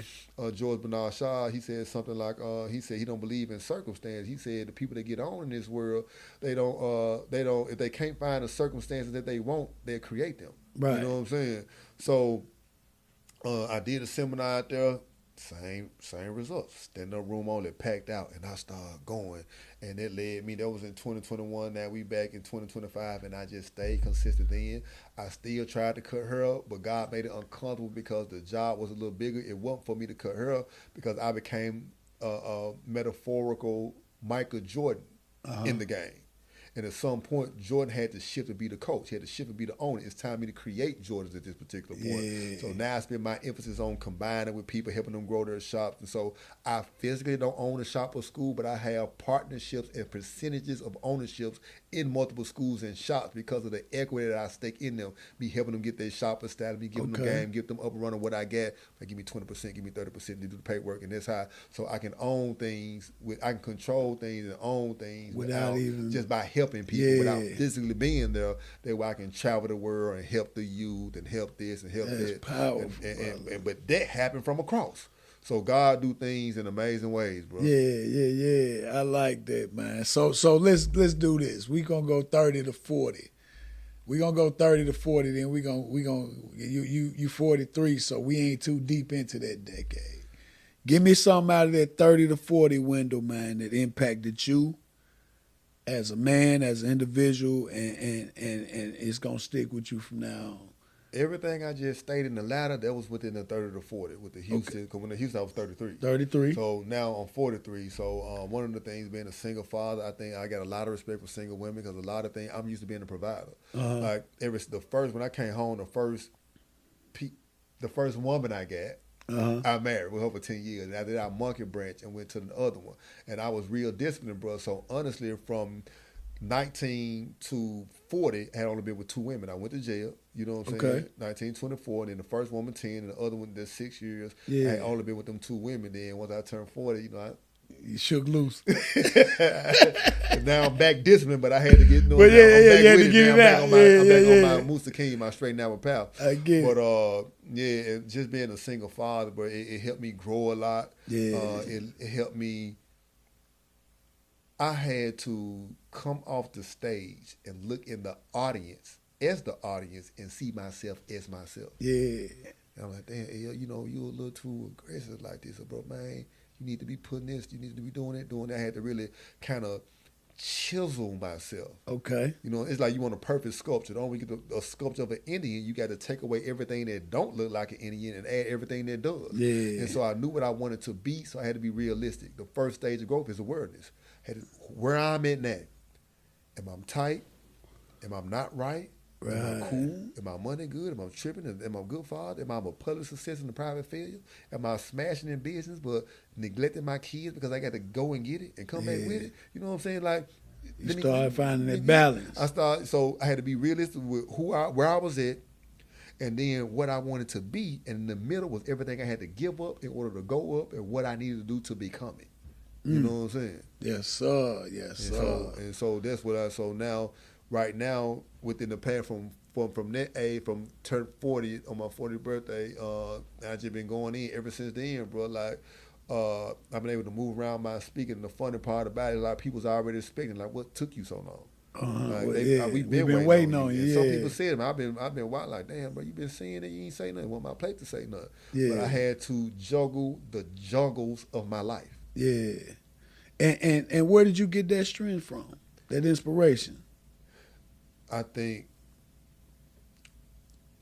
coming up, I think that everything I went through conditioned me. Okay. Man, I went through that first little situation. I was in Houston, man. She went back home, and I had a 5-bedroom house on the lake. I put us in. I want my kid growing up. I don't finna move to a new city in the hood. You know what I'm saying? We gonna do something different. We went out in the hood here. We was out like in the Hat Cross area. Memphis. Okay. We ain't really got no space for everything going down around here. We don't have them. It just might be a little less depending on the area. But out there, you can really pick and choose. Separate yourself. For real. You know what I'm saying? And so I was sitting in the house, and it was empty now. The furniture, she gone, and I had kind of regrets. I needed to calm myself down, so I had got me a little bud, and I'm sipping a little red wine. I'm just kind of, when I left, my clients was mad at me because they were trying to keep me a barber. Then the people would hate me because I left. Some of my family didn't want me to go. Then on the outside, people didn't want me to be there because I was moving and shaking too hard, and I was really lonely and isolated. But that's the first stage of growth. God put you in a situation to prepare you. All the prophets had to go in the cave. They had to fast. They had to suffer. They had to go without. You know what I'm saying? Right. But I didn't understand that because I wasn't in tune with God like I thought I was. Right. You know what I'm saying? So I'm blowing one. I don't even watch TV. I read. You know what I'm saying? I changed the television and stuff, and there was a Chester Cheeto commercial. And the Chester Cheeto, the man had a scarf around his head, and with a little boy had a scarf around his head. They was hiding behind a couch, and on the opposite side of the couch, it was a mother, and they accentuated her booty, man. The joint was sticking. It was you can tell it was fat, but it was a Caucasian sister that they enhanced it for the commercial. You know what I'm saying? And she vacuumed the floor. You probably can find it on YouTube. She vacuumed the floor and she wagging that junk. Yeah. You know what I'm saying? And little boy had like a tribal straw, and Cheddar took a Cheeto and stuffed it in that junk and said, "Do it now." Suggesting for the boy to blow the Cheeto, pop the mom in the butt. On the butt. That's how the commercial was set up. Yeah. While she was wagging it. You know what I'm saying? And it was in hands. And the boy like, no, I don't. And Cheddar's like, do it now. Man, boy sound like God. I looked at the wheel, I'm like do it now. He said, all your life you have been prepared for this moment. I put this shit out, man. Excuse my language. Yeah, I put it out, man. It was like a real spiritual moment, bro. You know what I'm saying? And I was like, man, the shootings, the shop, the opposition, the resistance, them hating on me here will prepare me for this. Yeah. The household, this and that. And I said, oh, yeah. Took off. Yeah, let's go. Took off from there. Yeah, let's go. That's what's up right there. Yeah, let's go, man. Hey, that's what's up. So you took off from there and ain't looked back. Yeah, and it's still, I don't want to say the word took off. I respect, your that's just my take. Yeah, give it to me. The reason why I'm saying it because right now somebody feel like you real successful, but you go home be damn near killing yourself. Yeah, you know what I'm saying? So, because you know the conversation you have with God. So I know that I'm not honestly, bro, I be feeling like a sellout sometimes. Because all my folks here. My mama getting older, they got a lot of little stuff going on, you know what I'm saying? Like everybody that I love down there here, bro. I'm like a lion. It's like a whole nother person, you know what I'm saying? Because I don't know you, you know what I'm saying? I ain't got no reference point to who you are. You know what I'm saying? You think you got a good girl, she done moved. Ain't nobody in Houston really from Houston. Everybody from all over being somebody else. Yeah. So you be the gap, man. It's like everything, you don't really know, dude. He foul, you know what I'm saying? So I'm on God. So I be feeling like a sellout because out there, I'm not circulating in the hoods. I don't know nothing about that Houston world. My world in Houston is business and suburban. You know what I'm saying? But when I look on TV, man, I'm saying my homeboy Roger, his son got killed out here, 13. My homegirl boy got killed, 14. Like my nephew my cousin, I call him nephew because him and Mo the same, my cousin. You know what I'm saying? But he really my cousin. He got killed. They found him abandoned house last year. You know what I'm saying? Like it's going down around here. I be feeling like, man, this what made me. I got to do something. You know what I'm saying? Or what about the young man that's in jail? You got out of it. You ain't gonna write no book. You ain't have no conference, go teach no folk. What about showing barbers how to establish their business, bro? Now you succeeded. You got to go. Remember the jump man sign. You got to go back. So at this stage of my life, being 43, because I was able to master certain things, because I maneuver through the manure and I juggle the jungles of my life, it's time for me to, man, not put a cape on, but it's time for me to really serve those who need it. I can do. And those who don't, man, I can't help you. Can't help it. Yeah. You know what I'm saying? You can't pull me down. I get so that's what I've been doing, bro. So instead of taking off, what would you call it? I said you took off from there. And when I said it, I meant in the sense of went for what you're supposed to went for.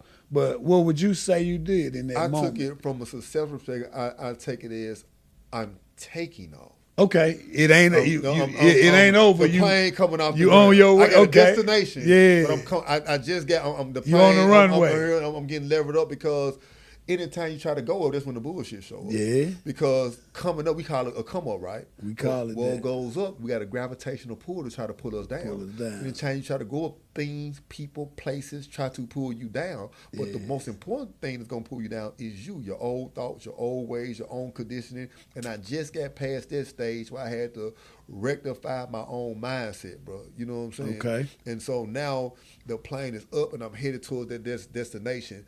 But it's not an empty plane. I got passengers, and my passengers are the people of my past. The old Elgen that had ADHD, the Elgen that used to stutter. That's a whole. It's millions of kids got ADHD. It's millions of kids that stutter. It's millions of kids in juvenile detention center. It's millions of kids in jail. Millions of barbers trying to. Those are my passengers. Okay, and that's what I have. If I do that, and God decided me to transition, I'd be happy. You win. I did what I was supposed to do. Yeah. So that's what I'm on, man. And a lot of people think I'm crazy. Like, man, bro, good, you can cut, you stop this or this. Listen, fam. in order to please God sometime, you have to and you must disappoint some people. Yeah. So I'd rather be you mad at me than God. Right. Boy, hey, man, look. When I tell you been speaking to me this whole time, brother, for real, man. Everything for a reason. Yeah, everything for real, man.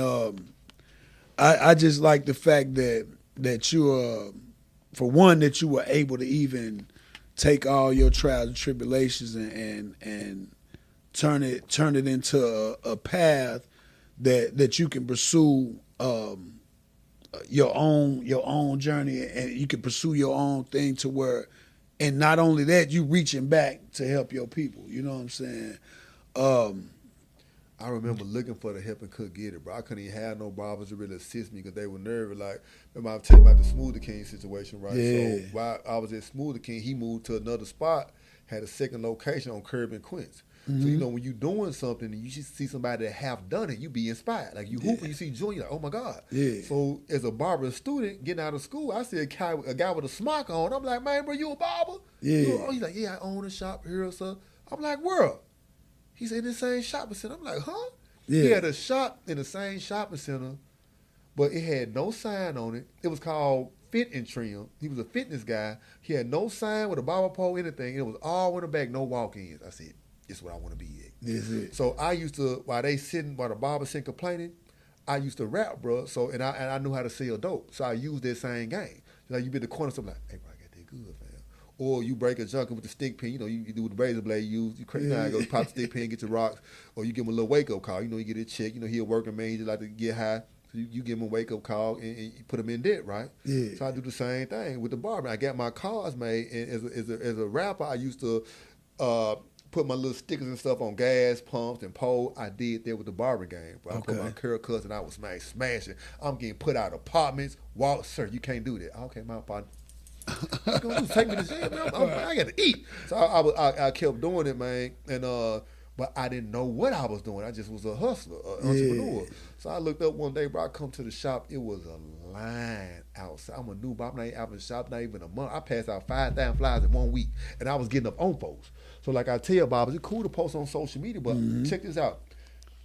You post your haircut on social media, right? I say do both. You post on social media. There's one form of marketing, but to get on the ground too. You know what I'm saying?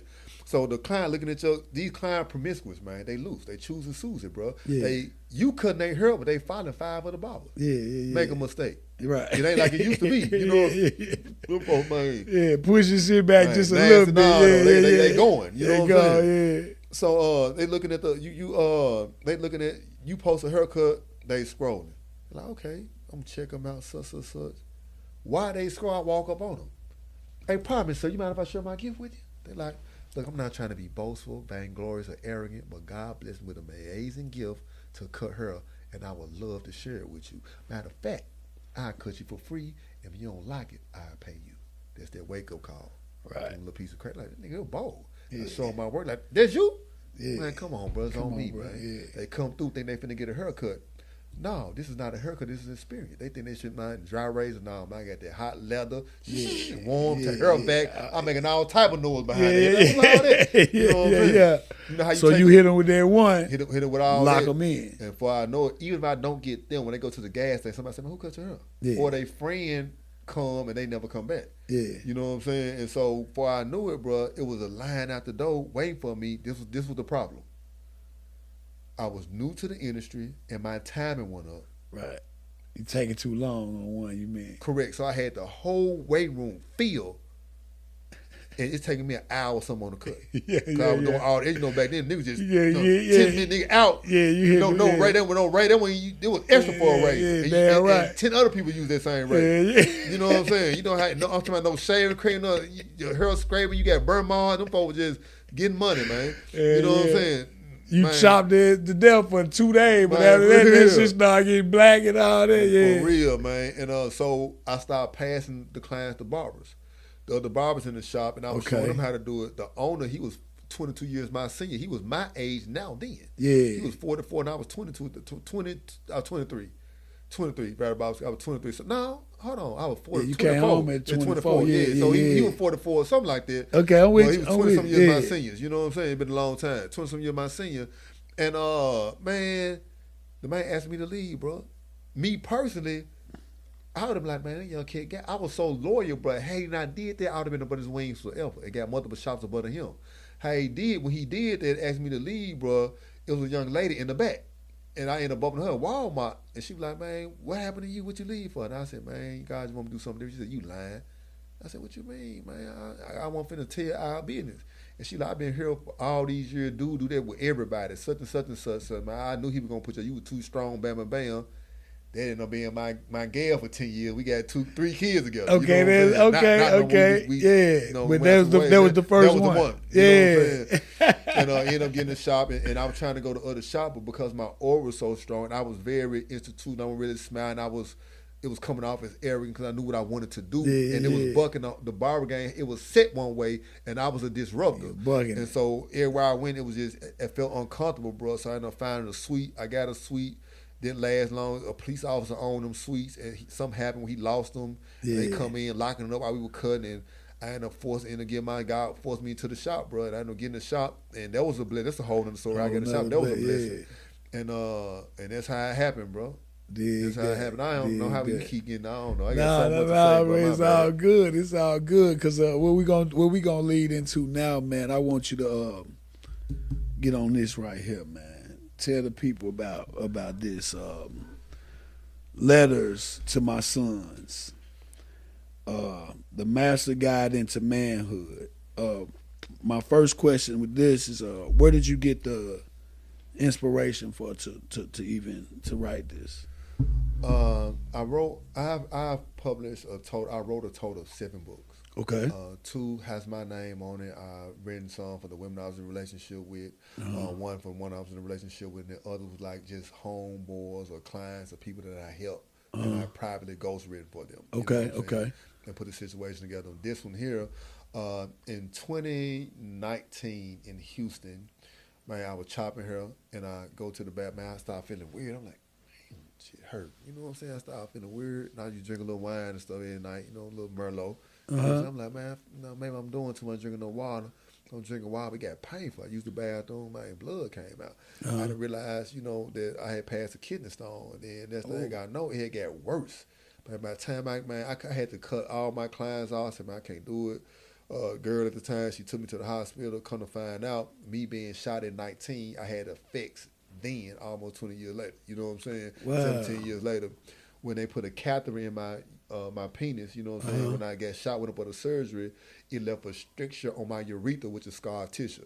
So when I was using the bathroom, I leave like a teaspoon of urine. So if I wasn't drinking a lot of water, it set up a bladder infection, would set up a kidney infection, and my body was becoming septic. I damn near died. And Damn. Damn near died, bro. My whole body finna come hit the bloodstream, bro. About to hit my bloodstream. And so when I recovered from that, I was like, damn, my kids got insurance. I'm out here with no support. This ain't really her folks. You know what I'm saying? We ain't had nothing together at the time. And I said, man, they got life insurance, they had the money, but it's nothing but women on my side now. My cousins, they just ain't. It just is what it is. And on their side, it's no men at all women, literally. You know what I'm saying? Okay. On your son's side, I got it. Mama's side. You know what I'm saying? So I said, I need to write some letters to them. Okay. This how you deal with women. This how you deal with your money. Pop this. Get them letters to manhood. And God told me, He says, not for your sons. It's for the fatherless sons of America to deal with similar or significant situations. And I did it in 2019, 20, converting over. I created the cover, got everything designed, partially wrote the book, trying to get it together, even posted it because I know I can do them in 30, 45 days. And I never was able to get to it because of a lot of things that I was, dealing with in life, just regular life stuff. I thought. Okay. But God was delaying it to prepare, to develop. Sometimes God delay is for your development. Okay. You know what I'm saying? I had to develop. So at the time, you see it say co-author Elgen Mcferren Sr., my father. We didn't have a good relationship. Like I said, we went through a lot. You know, we had a good relationship, but I took things the wrong way. And it was me being grudgeful and me being immature, and I had to develop. So within that time frame, our relationship strengthened. I understand I'm a father now myself, and I identify with you, and I listen instead of, trying to, challenge. Challenge. You know what I'm saying? And I was able to get a lot more credentials, a lot more accomplishments, and season in my son at a certain age. So now in 2025, me come looking at my mama content, such and such got killed and down here, and I'm like, damn. And I just said, this is a solution. So I was able to write specific situations based on where I used to be. We talk about provision, providing, protecting. It's not just about providing money or financial situations, but how you use your gift to create an income and protect yourself from a lot of different negative situations, external forces. Or I get real deep. I talk about your gift making room for you. I talk about emotions, emotional intelligence, because we have IQ. They teach us now about EQ, but they don't talk about SQ or AQ, which is your spiritual quotient, your spiritual intelligence, SQ, and AQ, which is your adaptability quotient. I don't really believe in adaptation. I believe in adjustment. Because to adapt is kind of like conform. And the Bible says don't conform to this world. And Michael Eric Dyson, he got this terminology called anesthetizing conformity. Anesthetizing comes from anesthesia. Conformity means to fit in. Okay. So a lot of times we're anesthetizing ourselves, putting ourselves to sleep the moment we conform. Right. So we walking around like mummies, being puppets attached to strings that we can't even see, and not living in our originality. You know what I'm saying? So I talk about how to deal with your emotions, because when you think about the thug, it's nothing but an emotional male. Yeah. You know what I'm saying? What that nigga looking at? It's like savage. A woman. It's like, what that bitch? Like, but we raised by women. So to have a man that's a natural warrior, that's aggressive, and to have feminine emotions that's dangerous, bro. Yes, sir. You know what I'm saying? That's dangerous. You're going to kill something. Yeah, you're going to kill something. You know what I'm saying? So I talk about that, bro. I talk about, I get specific real life situations and instructions. Then it's a workbook in the inside of it where they can be able to answer questions and stuff like this. So I put them in the juvenile detention centers, do my own seminars and workshops. And it's something that we need, bro, because the number one killer of young men under the age of 25 is murder. Right. Other young men. The African American community, time, that's number one killer. Not cancer, not diabetes, murder. Yeah, murder. Under the age of 25. You know what I'm saying? And it's a systemic situation. Because I remember we talk about the Moses and kill all the male boys. So this is a spiritual development that it was something for me to do. So this is the season I'm in, fam. Every stage of my life, I'm creating a book and I'm creating a program to leave a legacy behind for who I used to be. Okay. Every set, from the prison situation, from the barber situation. I got multiple books and programs coming out of there. So this one is from? This is for the young men that's fatherless, or for the young women who trying to raise fatherless boys, for the churches that got to get a program to reach out to the young men. Because this is the thing, bro. They had people come talk to me. You just didn't want to hear it. How can I hear you? You tell me stop sitting the door. What I'm going to do then? I got to know. I give them examples, show them how you can do a T-shirt line. You can get a shirt for $3 to $20. I show them how you can make my $100,000 cutting hair. You don't need them but 50 people. Yeah. You know what I'm saying? At $40 a head, that's $100,000 a year. Yeah. You got 5 people at Walmart, 5 people at your church, 5 people at school, 5. It's numbers game. Yeah. You know what I'm saying? So you in line now, you see 10 people in line, you don't be like, man, the line long. You say, damn, 50. Hey, excuse me, so you mind if I share my gift with you? You can turn them into money and produce an ATM. You know what I'm saying? So we show a solution. So I didn't listen to nobody because they could not relate. Tell you nothing. They had good intentions. Yeah. And they had degrees. Yeah. But man, was you in the game, my guy? Yeah. Did you have issue with your father? Have you been in jail? Green that. And that's what we just talked about earlier. We checking them. You saw the man, bro smell like. We did that just like we just spoke on that. Like these youngsters, they don't want to hear it. And we was the same way. You don't want to hear that shit, man. You ain't talking about nothing. You ain't never seen what I seen. So you can't listen. And that's what we were saying earlier about the youngsters now. what you've been through, they'll listen. And I got stuff in there pertaining to gangs too, bro, because I understand the original format in which the gangs were developed. It was all positive. Yeah. But the way they are now, you won't find it in the community. See, CRIP used to stand for Community Revolution in Progress. That stands for Criminal Ruthless Insane Posse. It was a branch of some of the Black Panther Party. Blood stood for Brotherly Love Overpowers Oppression and Destruction. Yeah. Vice Lord had the 5-point star, which stood for Love, Freedom, Peace, Truth, and Justice. Yeah. GD was Growth and Development, but you go to the neighborhood, you don't see any growth or development. Right. You don't see no love in their heart, peace in their community. No, so sir. because the agent provocateurs, the government, what they did was they picked somebody that looked like us, and they brought, man, bro, it's this book called The Spook Who Sat by the Door. You got to check this out now. You know what I'm talking about? You heard this on Yeah, I done heard of it. I ain't read it, but I've heard of it. Cold game, bro. Yeah. But anyway, they picked these agent provocateurs who that looked like us, and they had money because they were funded by the FBI. Yeah. And they came in and they got up under the real leader, and then they catch them up in a situation and send them off. Now they the leader. So who know? Yeah, but it's the government. Yeah, they said And it so out now, here. now they got one over here, one over there. They start the wars, and we still got those situations to this day. But when you look at it, man, a gang is defined as an organization or a group of people. But it becomes a criminal entity once crime is involved. Crime is involved. So yeah. what's the difference between if you my cousin used to get mad at me? He a coward. He said, "Man, you know," I said, "You know, but a prepped out educated blood, bro. Y'all College got the same gang. sign. Yeah. They got the same sign. Y'all in red and everything. But y'all Everything. still y'all say a bug. Y'all, you know, not They all are- of them. yeah, I'm with College you. Yeah, I'm activity with you. going. Come I'm on, let's with be real. you. Yeah. College, but the cause. They help in the community, they organize, they get degrees, they're working in corporations. So I tell them, if you have the need to have a brotherhood, that there are different organizations that can assist you through mentorship, through this and through that. And I just get them a lot of game, bro. Like, this is what I wish I had. This is what's needed, bro. This is the holy scroll or the holy grail of the streets, man. Okay, yeah. Yeah, this is the holy grail of the streets. Hey, I need a copy I of got these, you, brother. This is the holy grail of the streets, bro. Letters to my sons, man. Speaking their language, I can identify. Yeah. My stories are verifiable. Right. Like yeah. I said, I got kids that was my end. We got to shooting as my friends. Yeah, that's your You know what I'm partner. saying? Yeah. Yeah. And they can vouch and say, yeah, he was that. Yeah. I got teachers, man. I did the seminar here in Memphis when I came and I gave everybody the awards. The funny part about the story is most people just be talking to make money. When I tell my story, everybody was in the audience. Twin was in the audience, the enemies, some of the teachers, one of the police officers that arrested me a few times. I end up cutting his hair and helping his kids out and juvenile detention people. Like everybody, because number one, I was home. Yeah, you was You at can't home. hide around here. You can't do them but be real. Yeah, or you die. got to. Yeah, they know it. They know what you're talking about. Yeah, I like that, man. So, would you say your inspiration came strictly from your life? Not at all, man. I think the first inspiration that I had from that perspective was Malcolm X because he was a street kid. You know, he pimped, he sold dope, blow, snorted a little powder and everything. Yeah, you know all what I'm that. saying? He was what he was, robbed and all that. And for him to transition from that to being a very articulate individual, that made me read the dictionary front and back. Yeah. Like I kind of modeled myself off of him. You know what I'm saying?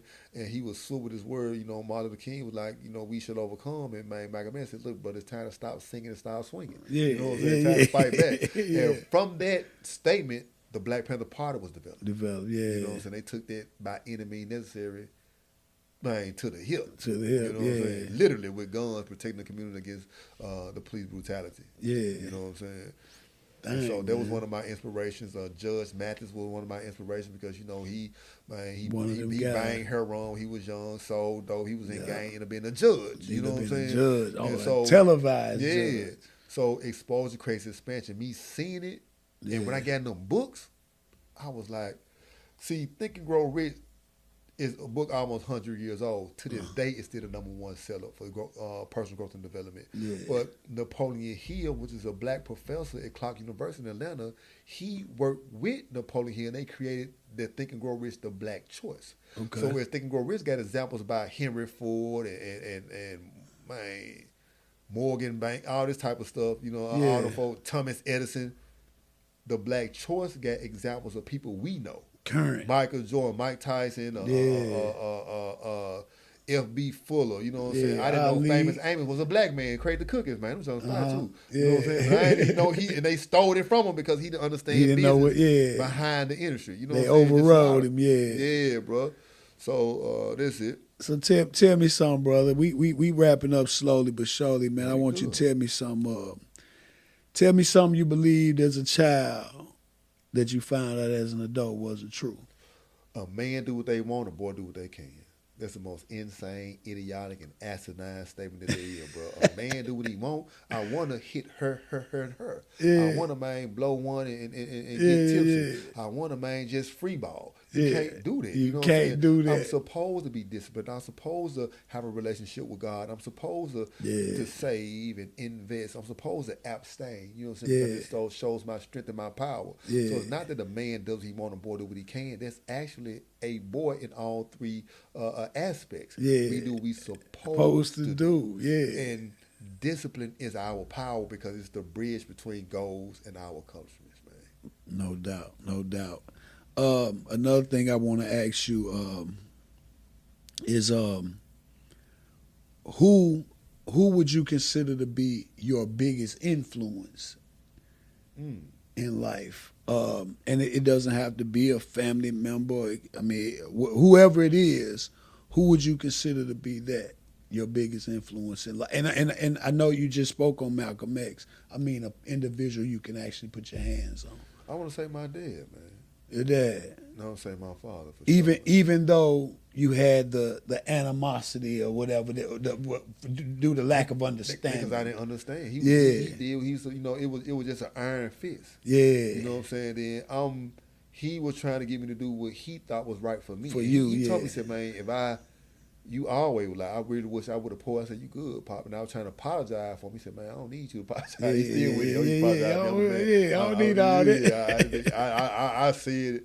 I'm like, okay, cool, Pop. yeah. But I didn't understand, bro. You know what I'm saying? I didn't understand. I was becoming a man myself, and I always had an issue with it. Like to this day, bro, like I can't follow you unless you stronger than a stronger is, man. I don't want to hear this. I'm a disruptor. I'm not a conformed individual. It don't make sense to me. I get it. You know what I'm saying? Yeah. So definitely my father, for sure, because that's my blood. And I understand now who you are. I understand who I am by watching him. Yeah, you know what I'm saying? yeah. And listening to him. 'Cause he's still a man of a few words. He ain't going to say he's an action type person. Yeah. But and honestly, the Bible and the Quran. You know what I'm saying? I'm just really starting to really have a real relationship with God, bro. Yeah. Like if I got an issue, I don't talk to nobody about it. I write it in my journal and I talk to God. Dear God, this is what I'm dealing with. Hey, what's up, bro, man? So. And I work it out with Him. Yeah. And I bring it to Him because everything else, it was committing blasphemy because an idol is a worship of something outside of Him. Right. So if I got a problem and I'm like, man, bro, what you think about it? Yeah. I'm worshiping something outside. Bring it to God. Yeah. You know what I'm saying? So I'm that, and honestly, my kids teach me a lot, bro. You know what I'm saying? My kids teach me a lot. That's a good one too. And life. Yeah. I read both books. I'm not in a religion. I think religion is a tool to control the masses. I'm a spiritual person. Yeah. So I may be at the mosque one day, be at church the next, maybe the Quran. I believe in truth. Mm-hmm. I separate the message from the messenger. But it's a surah in the Quran. It says that there's a lesson to be learned from everything in nature if man would just be mindful. You can learn from the ant, how it works. You can learn from the eagle, which is a solitary bird. You know, so you can learn from a snake. Yeah, you know what I'm saying? I get it. That's deep, man. What else I wanted to run by you? I want to get into some words, man. We gonna tap into a few words, and I'm looking forward to hearing how you dissect these from me. Cool. I'm gonna start with the word humble. Humble. Now I want you to tell me what it means to you and how you apply it to your life. Humble means being extremely dangerous, but having discipline and control. Okay. You know, because you have to be dangerous. Yeah. You know what I'm saying? You just got to be. Uh-huh. But you have to be controlled and disciplined and know how to apply and when to apply as a form of defense or survival or Okay. protection. I don't believe in humble in the sense of Dimming your light, you mean? huh? You don't believe in it as far as the Guys tell you don't dim your term light. dimming your light. Yeah. But in a certain situation, you have to adjust so that you can Okay. advance. You know, so I you don't want get to be it. offensive. You don't want to be arrogant, but you can't be too humble in the jungle neither.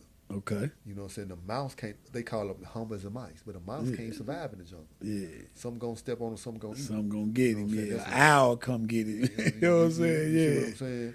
And I tried that, bro, and like Houston was a big test for me because I know how I could get down. I was I used to go from zero to life in the penitentiary. You know what I'm saying? So for temperamental wise, and me going there, didn't nobody know me.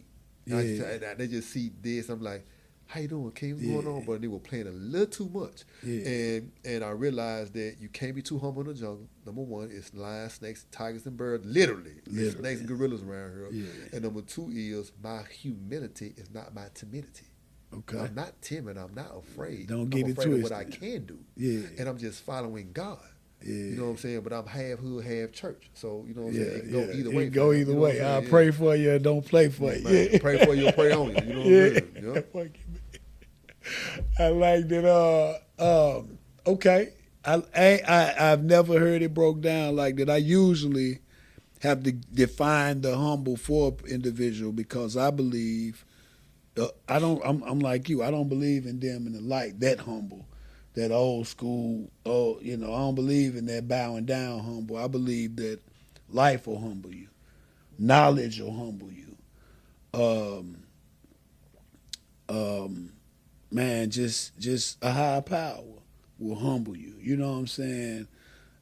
But I don't believe in humbling myself in a sense.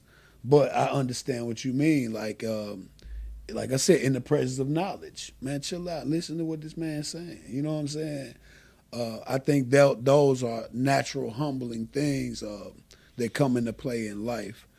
My next word, man, gonna be I'm gonna start with loyalty. You know, they put loyalty and respect together. I'm gonna give you my take on it. Respect is something you can walk in the room with. I don't have to have a relationship with you. I don't even have to know you. I can walk in there respect with right on my shoulders. But loyalty, we have to establish some type of rapport. We have to have a relationship. We have to have something to be loyal to, whether it be a set of rules, literature, whatever it may be. That's where loyalty comes into play. So I want to ask you, separating those two words, loyalty, what it means to you and how you apply it in life. I honestly got some of the same sentiments that you have about loyalty. Yeah. I just learned not to be a slave to my loyalty. You know what I'm saying? Okay. Give it to the wrong individuals and allow people to earn it. And when it comes down to respect, I believe in being friendly, but not necessarily a friend. Okay. You know, because if I'm a friend, I really stand on that, bro. That means I got to get up for you at 2, 3 o'clock in the morning. I have to let you hold some money tonight, long, but here you go, bro. Yeah. It's a lot of different things. And because I feel a certain type of way about you, don't mean you feel the same way about me. You know what I'm saying? So what I learned to do is I don't judge people, Okay. nor do I give them the benefit of the doubt. I sit back and I collect data, and I make a data-based decision based on what you present. That's powerful. That's powerful. And that's actually the exact way to do it. I ain't too far from them. I've been leaning and everything. Yeah, nah, you good. We got that. It's picking up. I know I can make some adjustments with it. It's good though. It's picking up. Well, you just hit loyalty and respect in that aspect. My next question, man, gonna be kind of simple, man. And I like I said, I look forward to hearing what you got, man. What's the next step for Elgen as a man, Elgen as the businessman, entrepreneur, in the next, say, 5 years? Man, I definitely want to have an apartment complex that I want to do for single parents, or to be males or females, and get some adjusted with them, and have different type of programs to be able to assist them with evolving through life. Where we take them from one stage to the next stage. Now, we'll be free housing, but it'll be free housing for a particular term, and then we lead them to a different state. Not like you live in this Section 8 for the duration of your life. You know what I'm saying? It's like, but something I got these real programs and real things for the kids and the parents. That's one of my something that's already done in my head. Yeah. That's going to come into physical manifestation. For sure, it's one of my chief aims. And just having different programs, like a same thing, like a juvenile detention center, whereas they come and get incarcerated through the privately owned prison that I have myself, but we literally rehabilitate them. We get them conflict resolution skills. We show them about financial literacy. We show them different trades where you inherent versus working for free with indentured servitude. Then you'll learn how to do carpentry and how to set your business up to get a company. You'll learn how to do cars, have your own mechanic, like really be a real solution.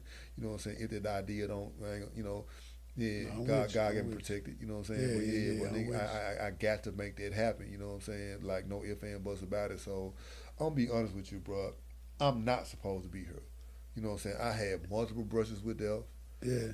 I did things that actually deserved me to be gone, bro. God chose me. Yeah. And we the people, man, Moses killed a man and lied about it. You know what I'm saying? Peter sliced a man's ear off. You know what I'm saying? Paul was a killer. You know what I'm saying? Jesus Nazareth was like, man, foot homes. You know what I'm saying? Like, where Jesus from, you know, so we the people that God chose, bro. So honestly, at this stage in my life, bro, I just want to totally, fully submit to the will of God and really serve the community, because if I take care of them, I take care of myself. But at first, I was taking care of people at the expense of myself. Mm-hmm. Now, I'm getting me all the way together, and I'm uploading almost like a charge on the phone, man. It's coming. It came with identification. It came with accountability. It came with getting therapy, addressing my account. Because if you've been in the streets, bro, if you dealt with some long-term relationship, you've been a bro, you need some type of therapeutic conversation with someone that's advanced and qualified to do so, bro. This is not normal. I'm gonna tell you something. Me traveling there in different states, they be like, man, you from here? How you survive? It's crazy to them. Out here, we immune to it. This ain't normal, bro. Nah, this ain't Seeing normal. this much death? This ain't normal. This much violence? Nah, it ain't. It ain't. And the crazy thing is the age group that most of it is in is youngsters. Man. Yeah. It's the youngsters, man. We just survived. It was going on. Us. We just survived. Yeah. Man, God. That's why we have. It's obligatory, bro. We have a divine obligation to be able to assist. You're doing it with your podcast. You're doing it with your speaking. You're doing it with your. Cause I see speak on you too, bro. You need me to help you write a book or anything, bro? I got you. No doubt. That's my word, on camera. You know what I'm saying? Doubt. But with your barbering, at this season, bro, we expiring. Yeah. The average lifespan of a man in the United States of America is 70. Black man is 70 years old. 70 years old. He make it to 75, 80. It's just God's will. Yeah. But also, so that's why my dad is 65. But how much time I really got with him? Wow. I had to get this. I had to get it straight. That's tough. My mom was 65 and she could just for you, man. Yeah. How much time I really got with these folks? Yeah, I'm all the way out there. It's time to make some adjustments, bro. Yeah. You know what I'm saying? So with us being 43 and 48, bro, we got more time behind us than ahead of us. What we gonna do with it then? It's time to stop down, stop hesitate, stop, man. Take off. You gotta go. You gotta get to it. I want to say this, man, to the listeners. Mm-hmm. You got to make sure that all your activities are in alignment with your purpose, and you make your purpose a priority. And don't think that activity is achievement because you can be busy doing nothing. Number one. Number two is stop spending major time on minor things. Say it again. Stop spending major time on minor things. Number three, stop doing big things with small-minded people. Everybody is not designed to do what you do. Not at all, bro. I heard something from TDJ that was so cold, man. He said that the turtle and the giraffe share the same geographical location, man. They're in the same space. Mm-hmm. However, they built different. The turtle eat from the grass, the giraffe eat from the top of the tree. So the turtle may be saying something, even though he may be correct, he's correct from his perspective. Yeah. It does not affect you. So he said, stop listening to the murmurings of the turtle. Yeah. Then he go even further. He said that a giraffe got a 25-pound heart to pump blood up its 9-foot neck to keep it afloat. In the event the giraffe lower its neck to the level of the turtle, he lose his consciousness and pass out. Yeah. So he said this TJ quote is not mine, I try to give everybody their credit. You know what I'm saying? As a speaker, I hate when somebody steal my stuff. He said that when you lower your perspective, you endanger your position. Ooh. Stop lowering y'all perspectives, man. Ooh, I ain't heard that one, TD, but hey, that's a cold one right there. What up, master? Hey, that's a cold one right there. That's one of my influences, man. Hey, master. That's a cold one right there, man. For real. So my question to you is, with the facility that you're putting together, are you planning on doing it in Tennessee or Texas? I got to do it where I was. You got to do it here. Yeah. It may not be Memphis, but Tennessee. No, Memphis for sure. Memphis, man. okay. Like, bro, that ain't real. I get it. I'm gonna do other, man. This, bro. Let's be real, bro. Can I be transparent? Please do. I did shops. I did stuff for the community. True enough. But what about before then? Bro, I kicked in, though. You did damage. I laid folk down. I did things, man. Yeah, you did so some damage. I owe the community. And people say, man, Ed, I don't have to worry about what other people worry about. I'm not on no record dissing nobody. Nah. I'm not stunning on nobody. I don't have any enemies. Yeah. I'm literally for the people. Yeah. So something happened, what you gonna do to me? I'm for you. I get it. I'm not afraid. And it's a facility that's being not necessarily put together now because it takes a lot more resources, but it's coming. And that's another one of my, like, I see Wall Street Trapper doing it with the building he just had. That's inspiration for some of the similar stories. I saw the other young kid that got the White House, the Black House, Aerostol. You know what I'm saying? It's achievable, bro. Yeah. You know what I'm saying? Wall Street Trapper really been doing big solid things, dude, man. You in tune with him? I'm in tune with him. I met him a few times, like from conferences and stuff. You know what I'm saying? But I don't know him. Okay, you haven't got acquainted with him. I just had VIP seats where you can get behind the stage, talk to him, but he probably ain't remember it. You know what I'm saying? But he definitely inspired me for sure. And I felt like I was behind. I'm like, damn, I lost a lot of time with them meanest relationships, but everything falling right on time. And I'm glad that them brothers was obedient because they leave examples for people like us, man. For you sure. Know what I'm saying? For sure, man. You definitely, man, I mean, in the simplest term, man, one of them ones, brother. My God, bless God. For real. I definitely been inspired by you, man. I'm glad we got this in.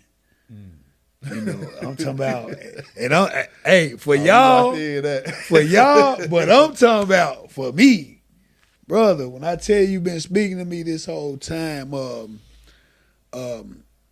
I share a lot of your outlooks and your perspectives, and like I told you earlier, I'm on my journey of changing my mindset, and just sitting here with you, man. It's touching me now, but it really inspired me, brother. Appreciate it. I'm talking about to the heart, for real, man. I'm telling you, man. That's how I know what I'm supposed to be doing. Yeah, for real. You one of them ones, man. I want to say that I wish you the best in all your future endeavors, and hopefully I can be a part of it. I got you. You know what I'm saying? Me and a friend of mine I'm from Illinois originally. We working on a nonprofit called Mcferren. What part of Illinois? I'm from Southern Illinois, Cairo, like 2.5 hours from here, man. Man, I got now he in Mount Vernon. Mount Vernon, it ain't far. It's right up the road from Cairo. It's Southern Illinois is still considered, though. Yeah, I got a partner of him getting a barber school. A good dude, man. Yeah. I mentored him get a book and stuff done. Illinois guy, he from Illinois? Yeah, he in Mount Vernon, Illinois. Okay. Man, he owned a whole shopping center, bro. Okay. You know what I'm saying? Doing his thing, man, helping the people. Yeah, that's dope, man. Man, I lost my train of thought. You was talking about your guy in Illinois. Okay. We putting together a nonprofit. It's called Mcferren. And it's crazy. It just ties into what you do. The acronym is Mothers and Fathers Aspiring the Youth. You know what I'm saying? So it's about putting together a panel of individuals and then tying into the community, but taking different levels of parenting and tying it all in together so we can get a better understanding of one another. And of course, it all leads to the youth and doing something for them. So when I say mothers and fathers, that'll be the panel. So it may be a teenage mom on the panel. It may be a teenage father on the panel. It may be a elderly mother on the panel. You know what I'm saying? But we tying in and creating solutions, programs, and just not even down to just simple things like school supplies. We trying to put together that organization to where it can go from here to Illinois to Texas, and move around and really help people, man. We worked on this idea, and he's been to the feds. He did Fed time. He's actually been going and speaking in places he lives in Kentucky. He's been going speaking on it, and we just have to come together. We linked up and talked plenty of times on the phone, but we have to come together and really put the pen to the paper with this and really get it going. Help, I'm down. Yeah, and it ties exactly to this. I'm gonna hook you up with man. I had to speak yesterday at Perkins, bro. It was amazing. They had an organization. It's called Fathers First. Fathers First. Here in Memphis. I done heard of them. Yeah. Yeah, bro. And I hooked you with him and stuff. And I did that yesterday, and that led to another speaking engagement with the Board of Education and all that type of stuff. So I'll be back for I think it's sometime in June. I got to get the right date, but I'll be back in June to be able to do that, man. So that's something you can tie in with. Okay. You know okay. Yeah. We definitely want to put that together and work with you on that. I just listening to you, it just spoke to me and about what we're putting together. We got a lot of work to do with it, but the creation is there, the idea is there, and it's just about acting on it, like you were saying. And remember, bro, everybody think they got time. Yeah. Like, this your season. Like, you got to now. Got to get to it. We at an age now where we ain't too old where they don't listen, and we right, or we not too young where they won't listen. Yeah. And then we have the stories to the point. And what they gonna see the father in us. Yeah. That they need. That they and didn't we have. Relate Yeah. to them. Yeah. Talk whatever street talk like. I'm with yeah. And so they gonna be like this here, like, man. Yep. I'd had grown men say, man, I wish you were my daddy. Yeah. You know what I'm saying? I'm like, for real. Weird. Just but I know what you I know you meant though. Yeah. You know exactly what he mean. Yeah, I get it. Yeah. I done help, man. I'm talking about relationships and everything, man. The barber, we therapists at heart anyway when it comes to that. Sometimes I might have clients that sit and not really talk much. But the ones that I have conversations with, man, we go there. And they really share a lot of their life with me. So let's start with how this all started. This all came from that, beyond the clientele. But we definitely gonna tap in on that, man. I want to close it all up.